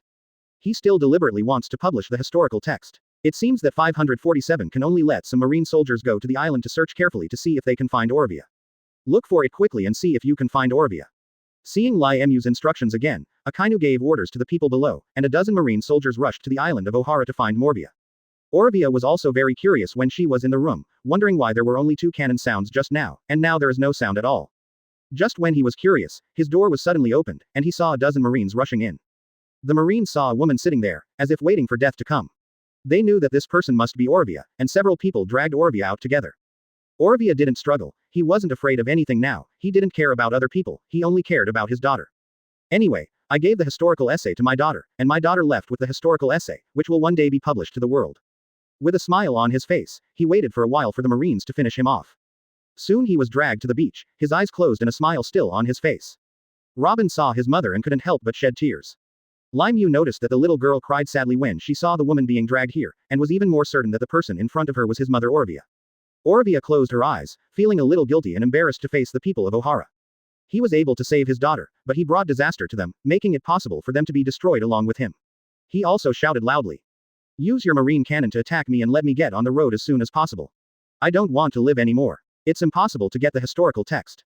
Lai Mu laughed heartily and wanted to tell this woman that it was not that easy for him to die. He really wanted him, BFFJ, to meet the last person before he died. I said, don't you want to see your daughter before you die? You really should take a good look at him again. It's worth dying before you die. Hearing someone say such words to herself, Orvia was very curious and immediately opened her eyes. Unexpectedly, she saw her daughter with her hands and feet tied in front of her. He was wondering why his daughter was staying with the Marines, and he just stared at Robin with a surprised face. Robin's tears were also falling, and she couldn't stop them at all. Robin especially wanted to say something to his mother now, saying that he was useless and failed to help his mother to prevent these people from coming to Ohara. But he didn't know how to open his mouth. As long as he opened his mouth, it would further confirm his relationship with his mother. In that case, Lai Mu and the others would definitely force his mother to. What's wrong? Don't mother and daughter plan to say a few words when they meet? If they don't say it, it might be too late. Orvia sighed, not expecting that she still could not save her daughter. Seeing that the mother and daughter were silent, Lai Mu wanted to go straight to the point and asked him to hand over the historical text. Tell me, where is the historical text? If you don't hand it over today, not only the people of Ohara, but your daughter will also die in front of you. At such a young age, wouldn't it be a pity if he died? You as a mother, don't you intend to save your daughter's life? Orvia was also thinking of ways in her heart, wondering how she could save her daughter. Orvia thought of a way at this time. His eyes looked at Lai Mu again, wanting to ask if Lai Mu came to take away the historical text this time. Lai Mu had the final say. He wanted to fight with the Lai Mu class. Talk about the conditions. Is it true? If so, I want to talk to you. 197. Orvia mocks Lai Mu. 197. Orvia mocks Lai Mu. Seeing him asking himself, Lai Mu raised the golden phone bug. Did you see it? This is the golden phone bug given to me by the 5 elders of our World War Center. With this golden phone bug, I can command every marine. So do you think what I said counts? Seeing that Lai Mu told herself that he had this right, Orvia thought that she should explain her conditions to Lai Mu carefully, hoping that he would agree to her.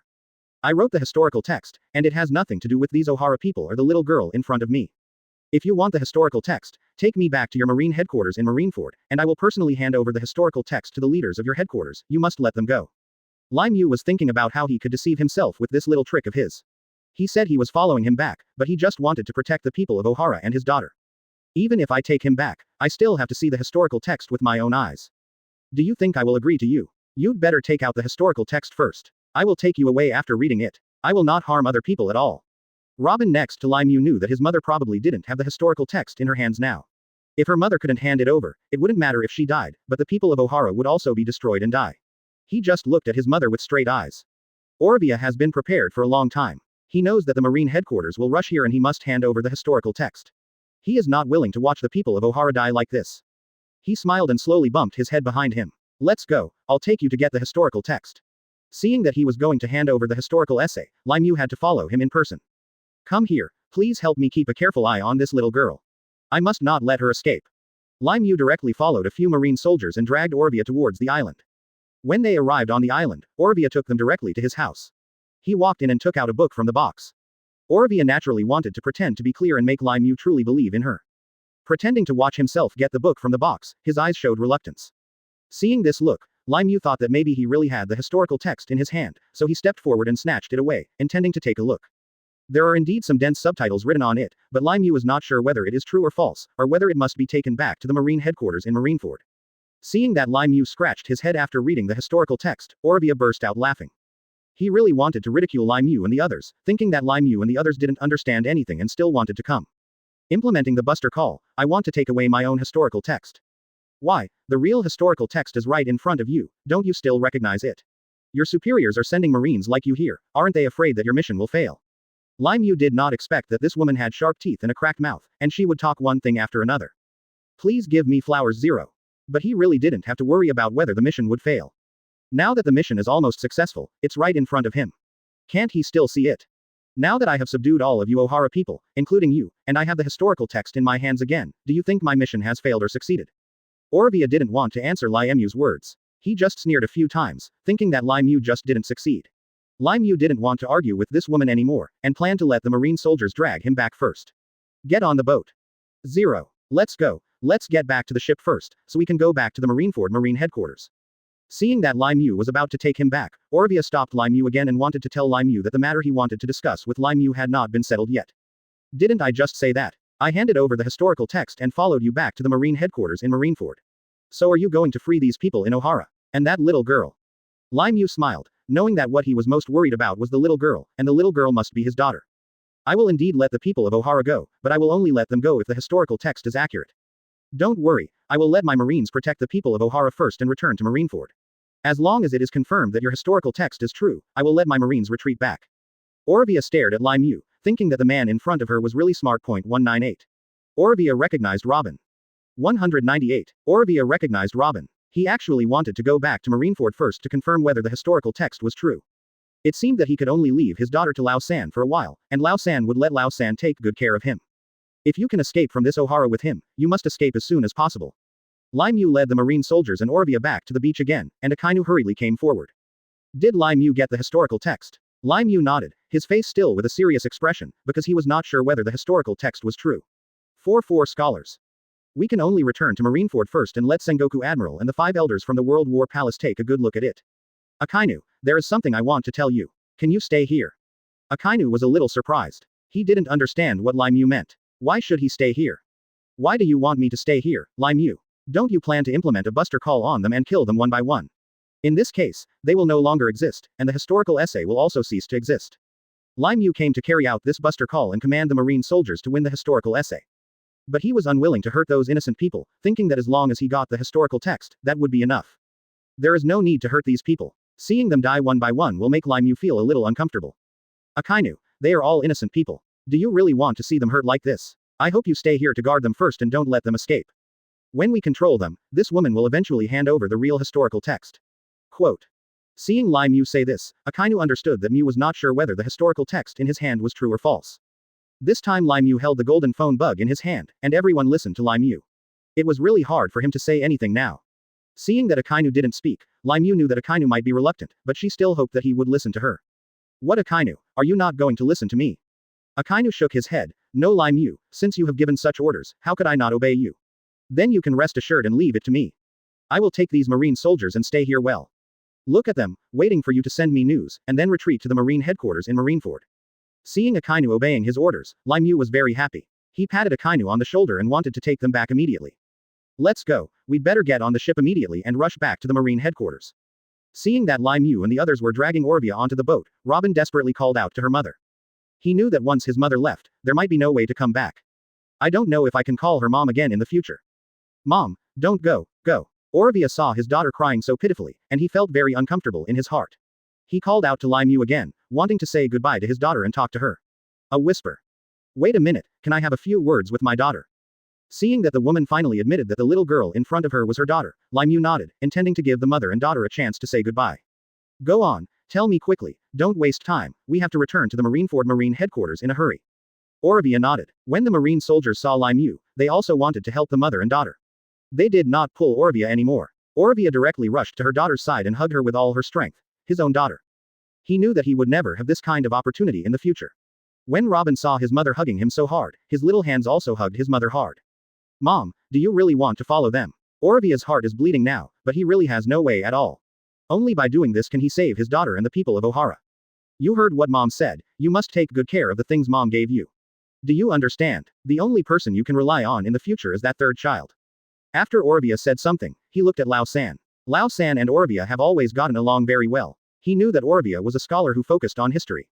Now that something like this happens, it must be his daughter who is worried, and he will help him take care of his daughter. The third child nodded, and Orvia smiled, feeling really relieved. He knew that the third child must have understood what he meant, so he didn't say anything more, turned around and followed the marine soldier happily onto the boat. 199. Kizaru is all for Lai Mu's good. 199. Kizaru is all for Lai Mu's good. Seeing him getting on the boat, Lai Mu also led the marine soldiers to get on the boat again. After boarding the ship, the marine soldiers placed Orvia in a cabin and tied his hands and feet with ropes so that he could not escape even if he wanted to. Lai Mu went directly to the cockpit. When the two marine soldiers sailing the boat saw Lai Mu coming, they quickly stood up and greeted Lai Mu. Lai Mu, do you have any orders? Yes, let's sail. We can go to the marine headquarters in Marineford now. Hearing Lai Mu say to return immediately, the two marine soldiers sailing the boat were a little curious, because they had just seen through the window that Akainu and some marine soldiers had not yet boarded the boat, thinking that they were really leaving. Seeing the two of them looking at him with confused expressions, Lai Mu said directly. You will do whatever I ask you to do. I don't want to repeat myself. Seeing Lai Mu telling them like this, they knew that Lai Mu must have Lai Mu's reason for doing this, and it seemed that they only needed to obey Lai Mu's advice. The two people nodded, quickly sat down, and activated the button of the boat. The boat started up again and left the coast of Ohara, heading towards Marineford. Robin saw that the boat was about to leave, and knew that his mother was getting further and further away from him. He rushed forward, planning to chase and shout to his mother loudly. However, he was stopped by two marine soldiers, and the third one also rushed forward and pulled Robin back. Forget it, Robin, your mother has gone with them. I will take good care of you in the future. Robin threw himself into the arms of the third child, whimpering, and he felt that he was really pitiful now. Lai Mu informed the two marine soldiers who were driving the ship on the ship, and then rushed to Kizaru's cabin. He wanted to tell Kizaru that he had almost completed the mission this time, and wanted to convey the good news to Kizaru. Share with Kizaru. When he arrived at Kizaru's cabin, he saw Kizaru sitting there with a slightly bad expression on his face. Lai Mu quickly scolded him. Kizaru, you suffered such a serious head injury, why don't you know how to lie down and have a good rest? Now you are sitting up, so lie down quickly. Seeing Lai Mu angrily scolding him, Kizaru knew that Lai Mu was doing it for his own good. He was thinking that now that Lai Mu had come to the cabin, he felt that the ship seemed to be starting again, and he was very curious if they were going back to Marineford now. However, he was lying on the bed and resting. Although he was in a daze, he was still a little awake. Why didn't he hear the sound of a buster call? Lai Mu, didn't you attack the people of Ohara? Or was the mission accomplished easily? Seeing that Kizaru had many questions, Lai Mu planned to answer them one by one. She still hoped that he would lie down first and she would tell him clearly. Lie down quickly and I will tell you what happened. Kizaru could only nod obediently and lay there, eagerly waiting for Lai Mu to tell him. The people of Kizaru Ohara are all innocent. Only Orvia wrote the historical text. I thought I should take him back to Marineford alone, but I agreed that the historical essay he gave me was true. I just replayed those Ohara people. Seeing that Lai Mu made such a decision, Kizaru was worried that after Lai Mu returned, Sengoku Admiral would not punish Lai Mu, and the 5 elders of the World War Palace would also punish Lai Mu. Lai Mu, aren't you afraid of being punished by the 5 elders? It's better to move the ship back quickly. You can execute the buster call and get rid of all the people in Ohara. This is what we must do. Seeing Kizaru become cruel, Lai Mu thought that Kizaru was not like this before, why would he let himself hurt those innocent people now?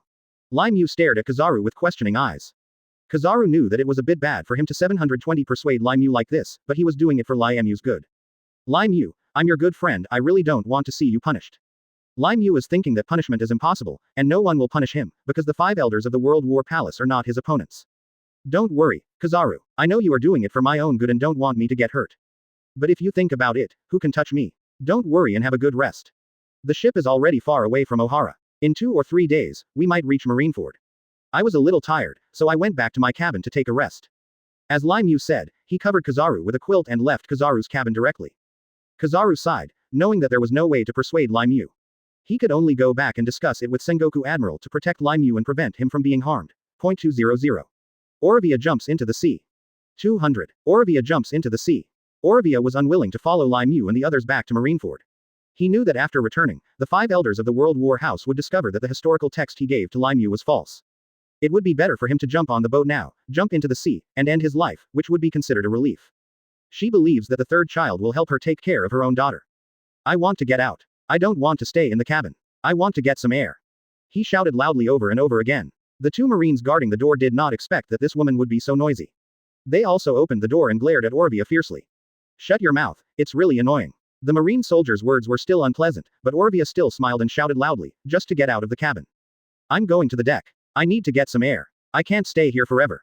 Go tell the person who commanded you. I'm already on the ship with you. Where can I escape? Go and tell the person. Tell him.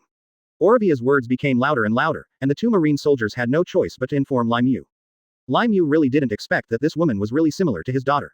She came to this boat and actually liked to play around so much. What could he do? Lai Mu came directly to the cabin and stared at him. When Orvia saw Lai Mu coming, he immediately shouted. Let me out. I want to breathe. I want to stand on the deck and look at Ohara. This is my last wish. You have all obtained the historical text and returned to Marineford to confirm the historical text. Is it true? Aren't you going to kill me in the end? Just let me take another look at Ohara's island. Seeing his appearance, and wanting to see the Ohara island again, Lai Mu thought that she would make it happen. Let's go. Drag him to the deck and let him take a good look at the island. If he hadn't written these historical texts, the people of Ohara would not have suffered like this. The 2 Marine soldiers listened to Lai Mu's instructions to drag the woman to the deck, so they could only pull Orvia and bring her to the deck. Orvia stood there, looking at the island, with a happy smile on her face. He saw that there was no railing on the side of the ship, which was where the Marine soldiers disembarked. As long as he fell to the ground and rolled over quickly, he would definitely fall into the sea. He hit the 2 Marine soldiers hard with his body, causing him to fall to the ground.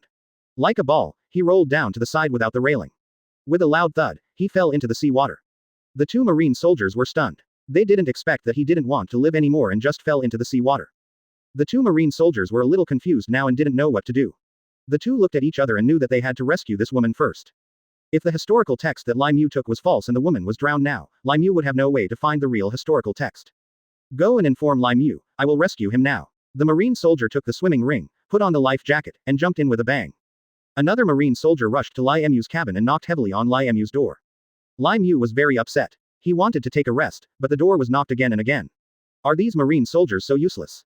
Lai Mu stood up and opened the door. Seeing that the Marine soldier's face was pale and there was a lot of sweat on his forehead, Lai Mu was really curious about what happened. What's wrong? What happened? Lai Mu, please go to the deck quickly. That woman doesn't want to live anymore. She jumped into the sea. Lai Mu was very surprised. He didn't expect that the 2 of them could not even look at a woman. Lai Mu hurriedly ran to the deck. First saw another Marine soldier had jumped down and was searching for Orvia everywhere. Lai Mu, Zhao, wants to search alone, which will definitely be a bit slow, but he still wants to summon more Marine soldiers to rescue this Orvia as soon as possible. Come here, jump down a few more, I must find this Orvia. Lai Mu ordered. Lai Mu roared wildly, and 7 or 8 Marine soldiers came. They all put on life jackets and jumped in. They were searching for Orvia everywhere in the sea water, and they really found Orvia. Several people hurriedly dragged Orvia up. Orvia was already dying. After all, the sea water was so deep and cold, and his body and mind were not capable of enduring so much. Point 201. Lai Mu returns to Ohara Island. Amazing video. 0/447. 201. Lai Mu returns to Ohara Island. He doesn't want to live, and God is not favoring him now. After being brought up, Lai Mu quickly called the doctor and asked the doctor to try his best to treat him. Lai Mu must not let him die. If he dies and the historical text he handed over to him is false, then should he synthesize it and find the real historical text. The doctor came quickly with his medicine box and planned to rescue Orvia. Lai Mu was very anxious and shouted loudly, he must be treated. The doctor looked at Orvia's eyes and couldn't hear his heartbeat. He looked at Lai Mu with regret and slowly shook his head.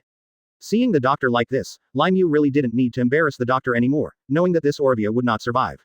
But I can feel that he is still breathing now, and I hope he better tell the truth, otherwise he will return to Ohara's island now and get rid of his daughter. Say, where is the real historical text at the end of 020? Orovia still had a smile on his face, thinking that he was free, and said softly. In your hand. Seeing that he still didn't want to tell the truth, Lai Mu wondered why he had to argue with a dying person. But now Lai Mu has determined that the historical text in his hand is not true at all. It seems that their ship must return to the Ohara island again. Lai Mu turned around and wanted to rush to the cockpit. Several marine soldiers who had just jumped into the sea hurriedly stopped Lai Mu and really wanted to ask him what they should do with Orovia now. Lai Mu, wait a minute, what should we do with this Orovia? Seeing them asking themselves, Lai Mu was thinking what else to do. Anyway, he was going to die now, BFFC, so he could only put it on the deck first. After a while, he could breathe again and see his daughter again. There is no breath, which also means that their mother and daughter are not destined to be together. Just put him there first. I'm going to inform the marine soldiers driving the ship that we have to return to Ohara immediately. When I heard that Lai Mu was going to return to Ohara, I was thinking, isn't this just a hassle? What on earth is Lai Mu going to do when he goes back? Lai Mu, we don't understand what we have to do when we go back. Yeah, haven't we already got the historical text? Now you can use the golden phone bug to notify Akainu and ask him to take other marine soldiers and rush back to the marine headquarters in Marineford. That's it. Yes, if we go back and forth like this, it will really be a waste of our gas. How will we get back to Marineford when there is no gas? Lai Mu really didn't want to hear them asking him one question after another. He had just said it, and he didn't like to repeat it. They would just listen to what he said. Why aren't you willing to listen to what I say? I want to return to Ohara's island. Naturally, I have my own intentions. Everyone can see that Lai Mu's attitude is tough, that is, he must rush back to Ohara now. They couldn't say anything anymore, so they could only obey Lai Mu's order and follow Lai Mu back to Ohara. Seeing that they were silent, Lai Mu knew that they would not oppose him anymore, so he left the deck and came to the cockpit. Coming to the cockpit, Lai Mu said directly, turn the ship back to Ohara. The two marine soldiers driving the boat were also confused by Lai Mu's words. They thought they heard wrongly and looked at Lai Mu with doubtful eyes. Lai Mu said directly, what's wrong? Didn't you hear what I said clearly? I said I would turn the ship back to Ohara's island. Everyone knew Lai Mu's character, and it was hard to say anything. They could only nod obediently, and quickly press the turn button, planning to drive the boat back to Ohara's island again. Seeing that they were steering the ship obediently, Lai Mu was relieved and left the cockpit directly. He planned to stand on the deck but waited for a while. After a while, they would return to Ohara's island again. Superior. Akainu took a part of the marine soldiers to stay on the island of Ohara, and wanted to send the people of Ohara back to their respective houses first. As long as they are honest and Feifei doesn't run away, that's fine. You all go back to your houses honestly. It's best to pray that the historical text that Orovia handed over to Lai Mu is true. As long as it is true, Lai Mu will not let us hurt you. People in Ohara are also speculating now, will Orovia really hand over the historical essay competition to Lai Mu? After he worked so hard to write the historical text, was he really willing to hand it over to the marine headquarters in Marineford? 202. Lai Mu doesn't want Orovia to die. 202. Lai Mu doesn't want Orovia to die. But everyone really has no time to think about these issues now, so they can only go back to their houses obediently. Saul knew that Robin was sad now, but he still wanted to take him back to the house. The two of them must discuss it carefully before escaping and driving Ohara.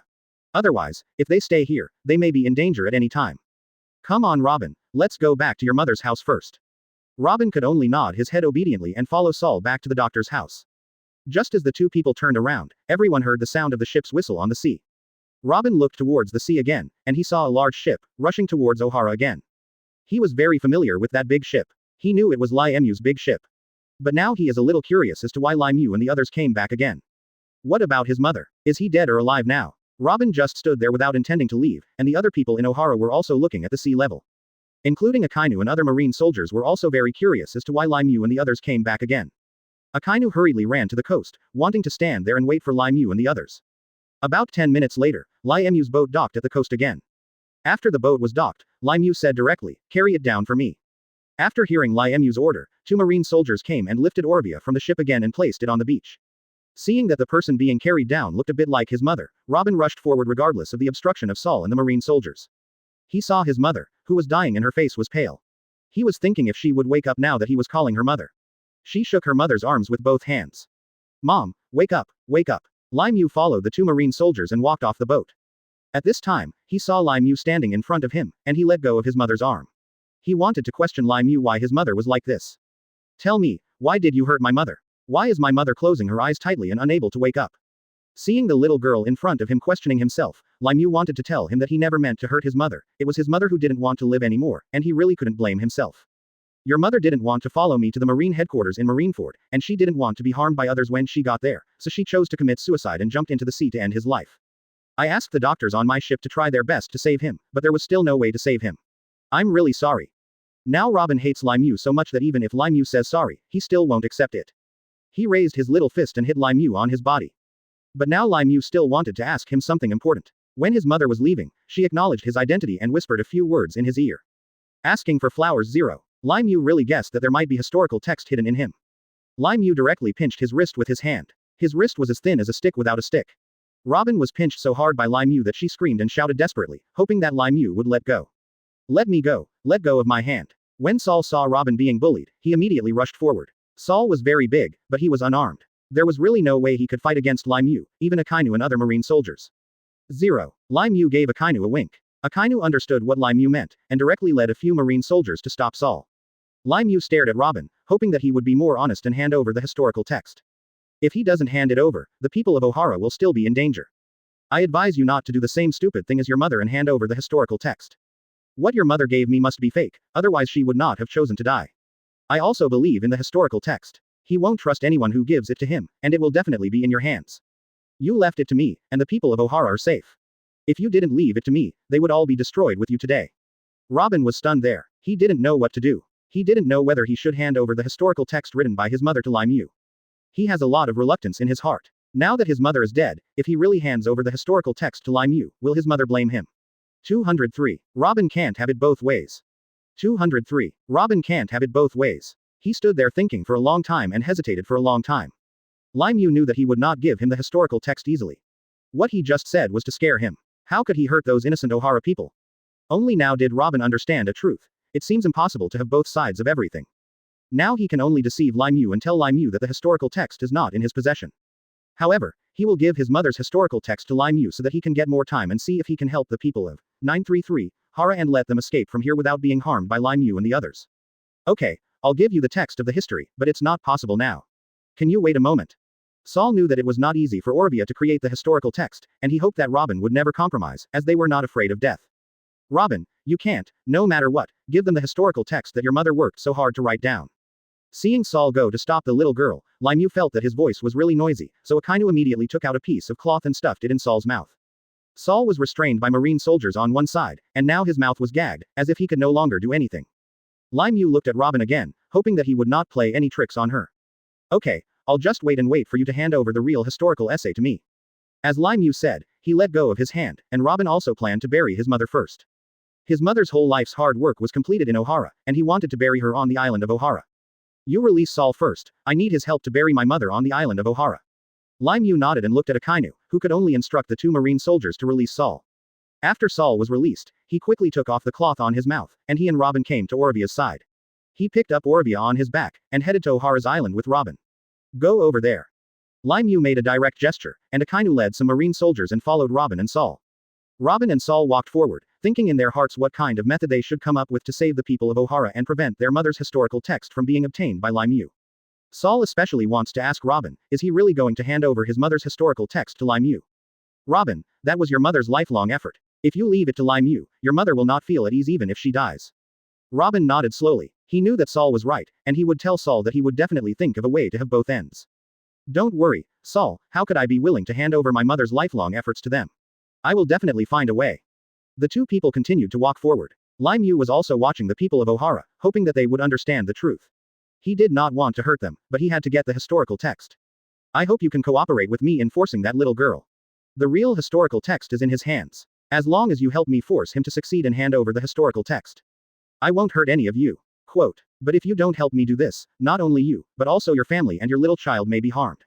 Lai Mu said these words to them, letting the people of Ohara know that now they can only compromise with Lai Mu and force Robin to hand over the historical text.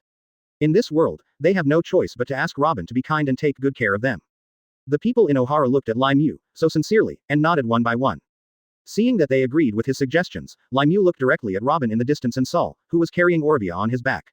Okay, now you go and persuade him to hand over the historical text. I'm waiting for you here. Ohara's people turned around and ran towards Robin and Saul. There was Akainu with some marine soldiers on the side, protecting them.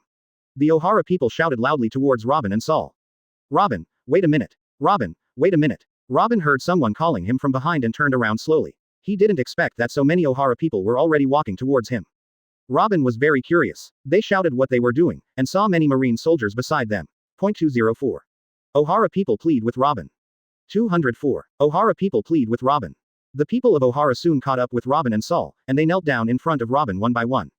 Look at them kneeling to themselves. Robin didn't understand what they meant, so he hurriedly stepped forward to help them up.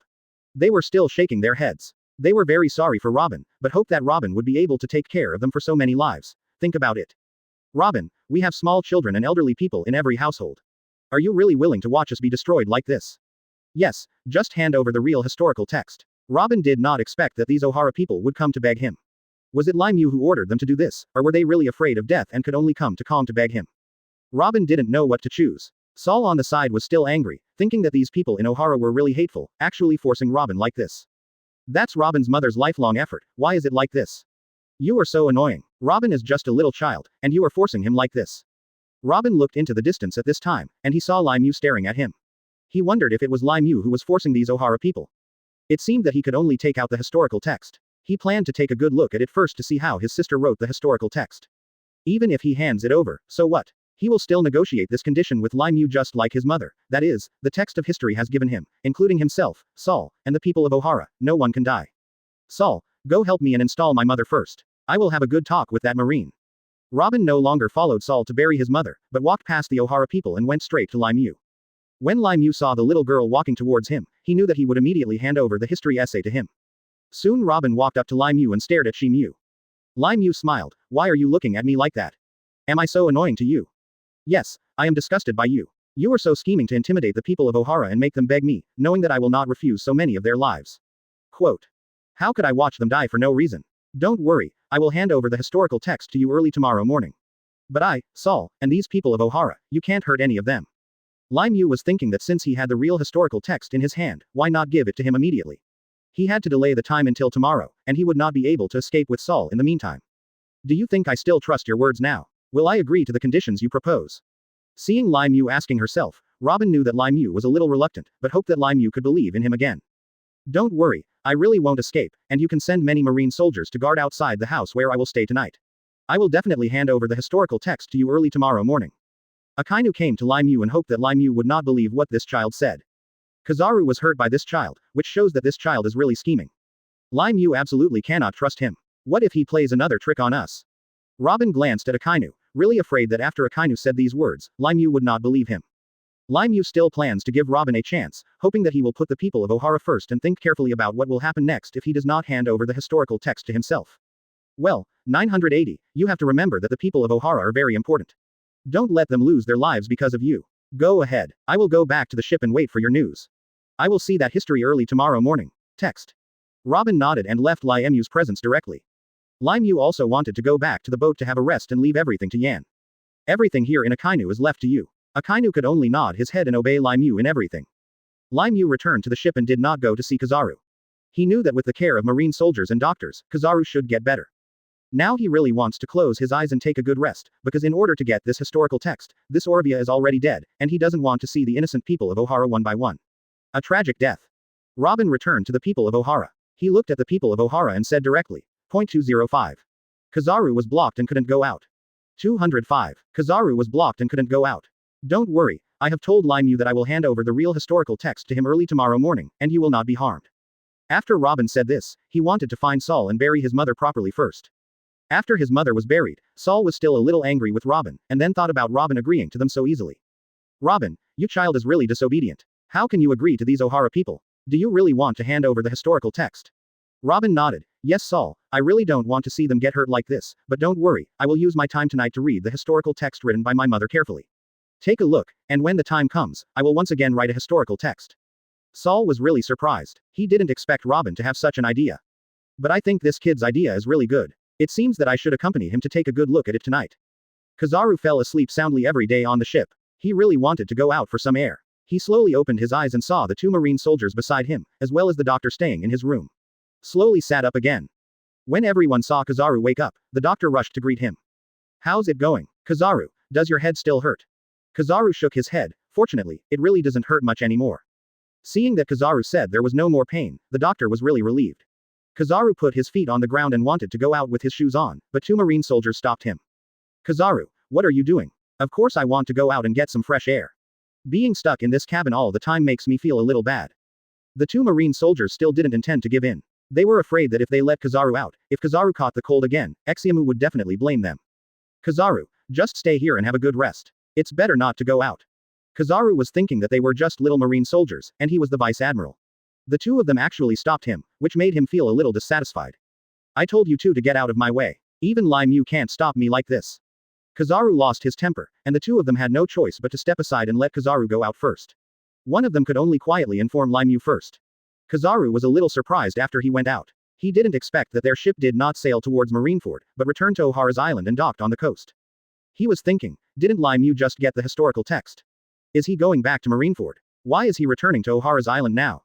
It seemed that he had to ask his good friend what was going on, so he ran directly to Lai Mu's cabin.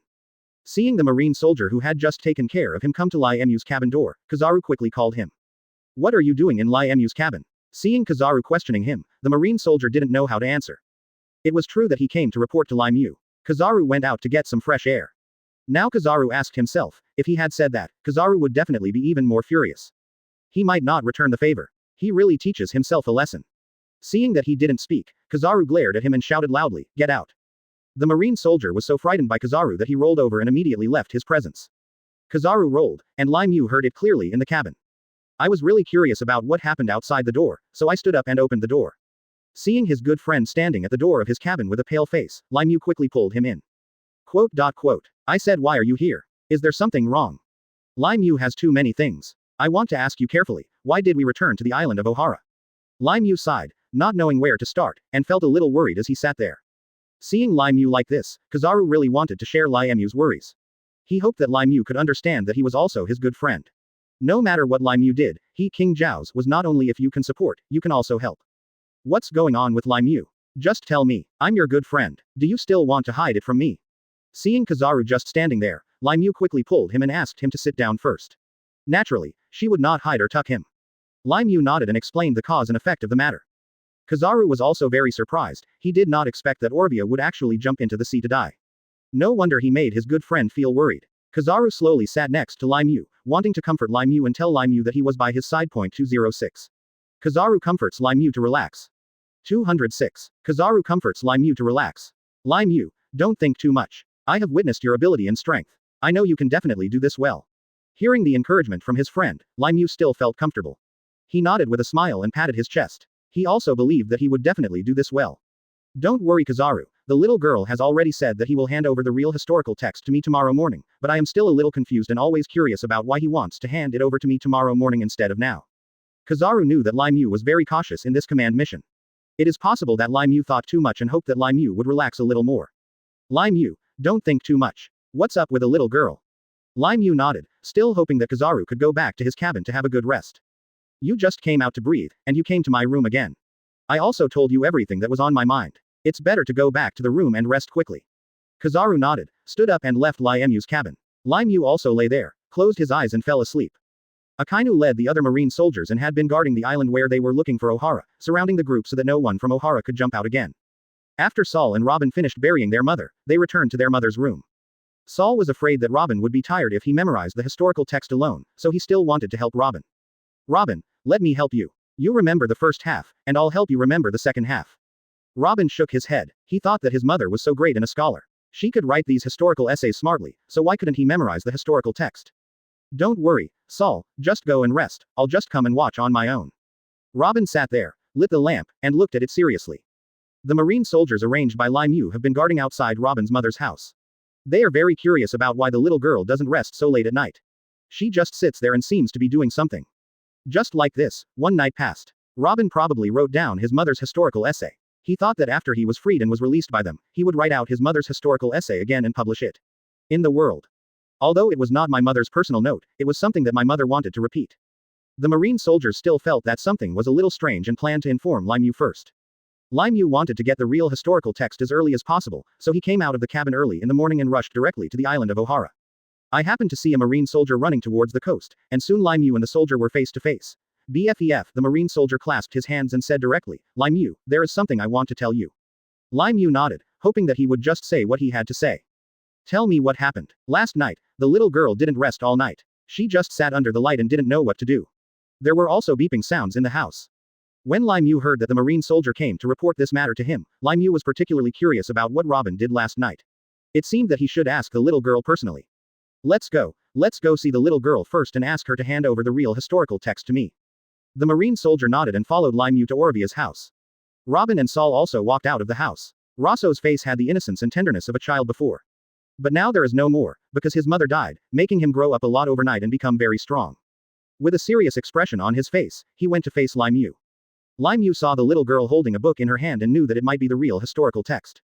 However, I still have to ask him carefully about what the marine soldier just reported to me. I'm really curious. The marine soldiers I sent were guarding the outside of this house last night. What did you do without sleeping all night? Seeing Lai Mu asking him about this matter, Robin paused for a while, not knowing how to answer Lai Mu. However, he opened his mouth again immediately, wanting to answer Lai Mu as soon as possible so that Lai Mu wouldn't get any clues by then. What else can I do? My mother just died, how could I have the mind to go to sleep? Every time I close my eyes, it's my mother who makes it impossible for me to fall asleep. After hearing what she told him, Lai Mu also believed it. 207. Lai Mu was cautious. 207. Lai Mu was cautious. He was right, his mother had indeed just died. It would be strange for him not to be sad, but Lai Mu still had some things to ask him. Then why are there some noises coming from your room? How do you explain this? Robin hated Lai Mu in his heart. He never thought that Lai Mu would ask such detailed questions. He could only continue to lie to Lai Mu. Of course I pray for my mother. My mother died tragically like this. I really hope that my mother can be happy in that world and no longer be persecuted by people like you. Lai Mu really can't tell now whether what the little girl in front of him said is true or false. Anyway, no matter what I asked him, he seemed to be able to answer it. Lai Mu didn't want to ask any more questions, hoping that he could give him the text of history. Lai Mu directly stretched out his hand, and Robin walked slowly towards Lai Mu. In fact, he was still a little reluctant to give up. He memorized the historical text of his mother overnight, but it was written by his mother herself. This can be regarded as a relic left by his mother to him. How could he be willing to hand it over like this? Look at his little hands shaking all the time, and his steps are so slow. Lai Mu took a few quick steps, walked directly to the historical text, and quickly took the historical text in his hand into his own hand. Lai Mu could feel that when he took it away, his hand squeezed the historical text tightly. Lai Mu could still feel that he was a little reluctant to part with it. Why are you still a little reluctant? Seeing Lai Mu asking herself, Robin nodded slowly. Yes, I am reluctant, but how could I be willing to give it to you, my mother's things? If it weren't for the people of Ohara, I wouldn't give it to you. This historical text was handed over to me. Lai Mu was silent for a moment, knowing that his mother had just died, and now he felt very uncomfortable in his heart, and she was not as familiar with him. But even if he now hands this historical text to himself, Lai Mu is still not sure whether it is true or false. He hopes that he can follow him to the Marine headquarters in Marineford like his mother did. As long as the leaders at the top are sure that this is the real historical text, they will let him go. Let's go, you have to follow me back to Marineford. I'm not sure whether what you handed me is the real historical text. Seeing Lai Mu being careful, Robin really couldn't bear it anymore and he yelled loudly. Why, didn't you say that? If I hand over the real historical text, you will let me go, Saul, and the people of Ohara. How come you don't keep your words? Seeing his excitement, Lai Mu wanted him to control it. He always kept his word and would not keep his word, but he was not sure whether it was true or false. Don't worry, when we get to Marineford, as long as it is confirmed that this is the true historical text, I will definitely let you go, as well as Saul and the people of Ohara. Lai Mu said with assurance. Robin stood there and thought for a long time. He knew that the people in Ohara were innocent and they were incapable of fighting against these Marines. Please give me flowers. You and Saul, one of you is a child and neither of you has much ability, how can you possibly fight against the Marine headquarters? He could only obediently rush to Marineford with Saul, and then let them prove that what he gave them was the real historical text. In this way, he, Saul and the people of Ohara could be safe. Lai Mu knew that he was thinking about it. Lai Mu was not in a hurry and waited slowly to see how he would answer her. Robin closed his eyes and nodded slowly. Okay, I'll follow you to Marineford. 0. Seeing that he agreed obediently, Lai Mu was very happy, thinking that he must be a happy child, and she really didn't need the Marine soldiers to hold him down and walk to the ship. Come on then, let's go to the ship. We'll get back to Marineford now. Saul also came to Robin's side and wanted to tell Robin that he must not be afraid and that he would be by his side. Don't worry, Robin, your mother gave you to me before she died. No matter where you go, I will always be by your side. Robin nodded. He was really grateful to Saul for his company. The two of them walked together, following behind Lai Mu and the others, planning to rush to the ship. Lai Mu first walked to Akainu and asked Akainu to stay here and watch the people of Ohara. Akainu, I leave everything to you. If you need anything, just use the silver phone bug to contact me anytime, anywhere. Akainu nodded, and Lai Mu took them back to the ship without any further instructions. Point 208. Lai Mu's ship is short of fuel and cannot move forward. 208. Lai Mu's ship is short of fuel and cannot move forward. After returning to the ship, Lai Mu went straight to the cockpit, informed the two marine soldiers, and asked them to drive the ship back to Marineford as soon as possible. The ship started up again, and Saul and Robin stood on the deck, looking at O'Hara getting further and further away from them. Robin shed tears sadly. On the island of O'Hara, not only did he have his own happy childhood, but he also had his own miserable childhood. In just a day or two, I lost my mother, and I also had to hand over my mother's last remaining belongings. Robin's heart is pounding now. 160, he wishes he could be like his mother and jump into the sea. But he knew he couldn't do that anymore. His mother had him, but what did he have? If you jump into the sea, what will the people of O'Hara do? Seeing Robin crying sadly, Saul patted his shoulder, hoping that he could hold back his grief as long as he could get over this. Robin, don't be sad anymore. Don't worry, I'll be happy by your side. Robin just nodded, truly unable to laugh anymore. Lai Mu stood in the distance, looking at the little girl very sad, and a little bit intolerable in her heart. But as a Marine, his mother had written the text of history. Even if he did this wrong thing, he must let his mother be punished. Lai Mu stood there for a while and looked at the little girl, then turned around and went back to the cabin, planning to wait slowly to return to Marineford. Sengoku Admiral was also extremely anxious at the Marine headquarters in Marineford. He was wondering where this Kizaru had gone. Now Lai Mu and the others have probably arrived at O'Hara, and there is no way for him to contact Lai Mu. Lai Mu's ship is traveling very fast, but the equipment on Lai Mu's ship is getting less and less, especially the fuel for running the ship is almost running out. After their boat sailed like this for a while, the two marine soldiers driving the boat planned to inform Lai Mu about this and asked Lai Mu to help find a way, otherwise their boat would be able to float on the sea like this. A marine soldier came to Lai Mu's cabin door and knocked on the door. Hearing the knock, Lai Mu could feel that the person knocking outside must be very eager to see him. He quickly stood up and opened the door. He didn't expect it to be the marine soldier in the cockpit. What's wrong? Is there something going on? Lai Mu, we really don't have much equipment left, especially the fuel for sailing. We are also very short now. There is no way for us to get back to Marineford. Seeing that they were here to report this matter to him, Lai Mu knew that it was all a back and forth trip that cost them so much gas. Seeing Lai Mu standing there without speaking, the marine soldier was very anxious and wanted to ask Lai Mu a few questions. What should Lai Mu do? Seeing him asking questions again, Lai Mu planned to let him return to the cockpit first, and he would slowly think of a solution. You go back first, I will definitely think of a way. The marine soldier could only nodded, turned around and left Lai Mu's cabin. Lai Mu also followed it out and stood on the deck. At this moment, Lai Mu hoped that a ship would pass by his own ship. He could borrow it or rob it, as long as it could bring their ship back. It's good to go to Marineford. Just as Lai Mu was thinking about it, he looked not far away and really noticed a small boat, just like Lai Mu and the others were coming here. Lai Mu planned to go to the cockpit to ask the two marine soldiers to stop temporarily. After they got closer, Lai Mu looked to see who was on the boat, and then ran towards the cockpit again. You two, please stop the boat first. That way we can save some fuel. Seeing Lai Mu ordering them to stop the boat, the two of them were wondering if they were just floating on the ocean like this. Isn't Lai Mu going to continue on his way forward? No, I saw a ship slowly approaching us. I plan to see if I can borrow some oil from the people on his ship. If not, then I will grab some oil. Quote. After hearing Lai Mu's suggestion, the two of them thought it was really good. Now they had no other choice but to wait for the ship to slowly approach them. The two people quickly pressed the stop button, intending to wait for a while. Lai Mu also walked out of the cockpit and ordered some marine soldiers to follow him and wait. In this way, the boat was slowly approaching Lai Mu and the others, and the people on the boat also noticed that there was a large boat docked there, as if waiting for them. When the pirates on the small boat saw that it was a big ship, they thought that there must be a lot of good things on the big ship, so they went to see if they could snatch it. Point 209. Pirate head takes action against Lai Mu. 209. Pirate head takes action against Lai Mu. After Lai Mu saw their boat approaching, he stood there and waved to them. He also noticed that the people on the small boat were looking towards their big ship with binoculars. Lai Mu was thinking that he was waving his hand, and they should have seen it too. The pirates on the small boat really didn't expect that the people on the big boat would actually wave to them. What does this mean? Soon the two boats slowly came close to each other, almost reaching out with both hands, as if they were all within reach. Lai Mu said with a smile, "Our ship is short of some oil. Can I borrow some from you?"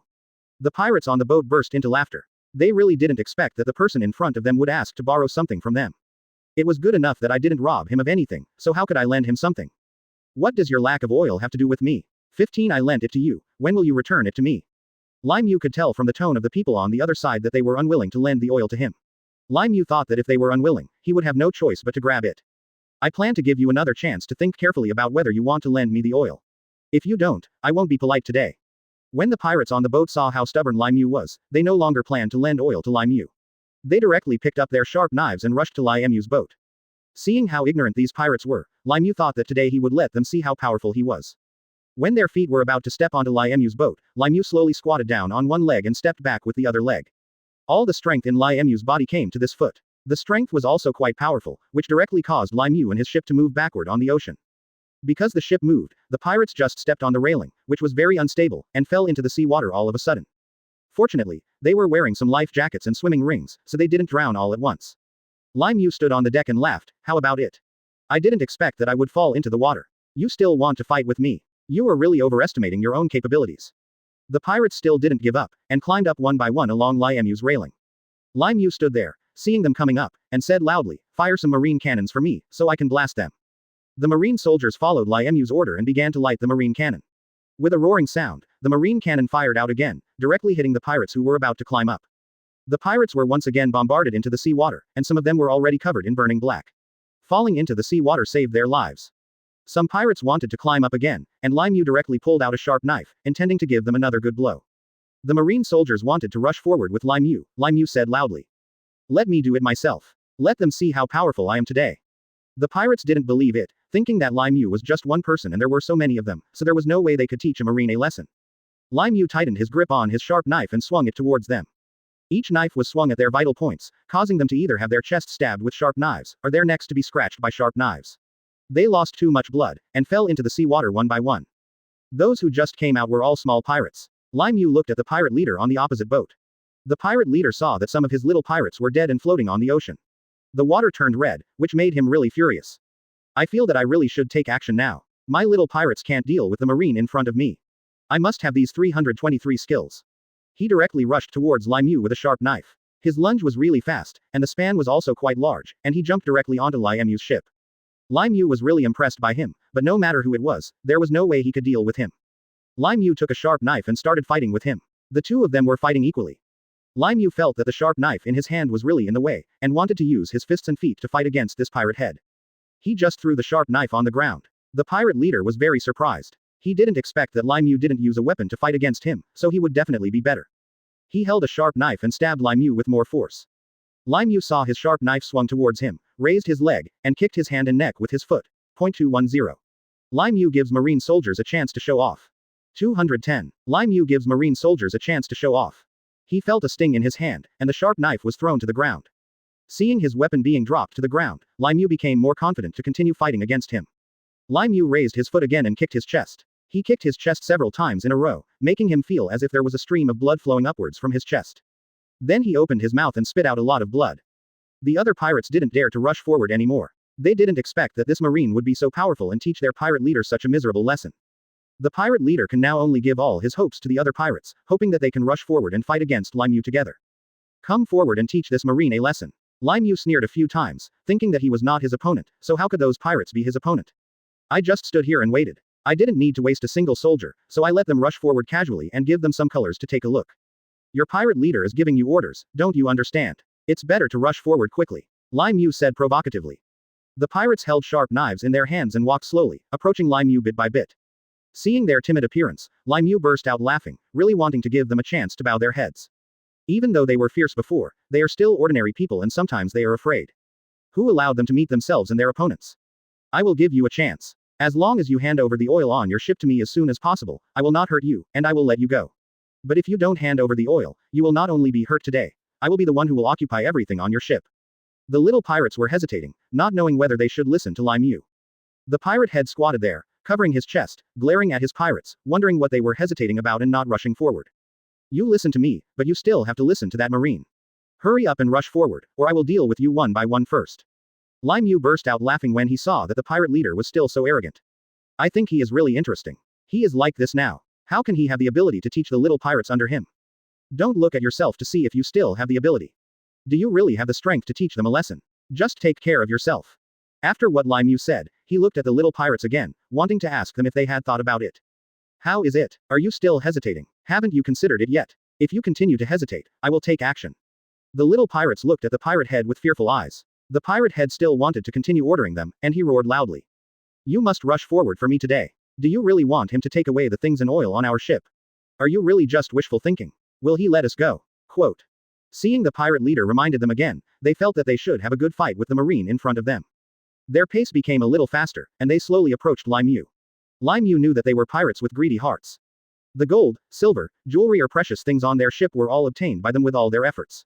He must be afraid that if he lets them go, not only the oil, but also those precious things will be taken away from him. It is impossible for them to watch themselves lose those things, so as long as there is a little bit of hope, they still have to rush forward. Today I can only teach them a lesson and then take away their oil. Lai Mu raised his powerful fist and glared at them, waiting for them to approach him. Soon a dozen pirates surrounded Lai Mu. The Marines have Zhao's equipment in hand and planned to fight with Lai Mu. They were thinking about following Lai Mu to complete the mission this time, and they couldn't blame Lai Mu for everything. I hope Lai Mu will tell them anything. Lai Mu let us help you too. Lai Mu knew that the Marine soldiers under him wanted to perform well, so it seemed that he should really give them a chance.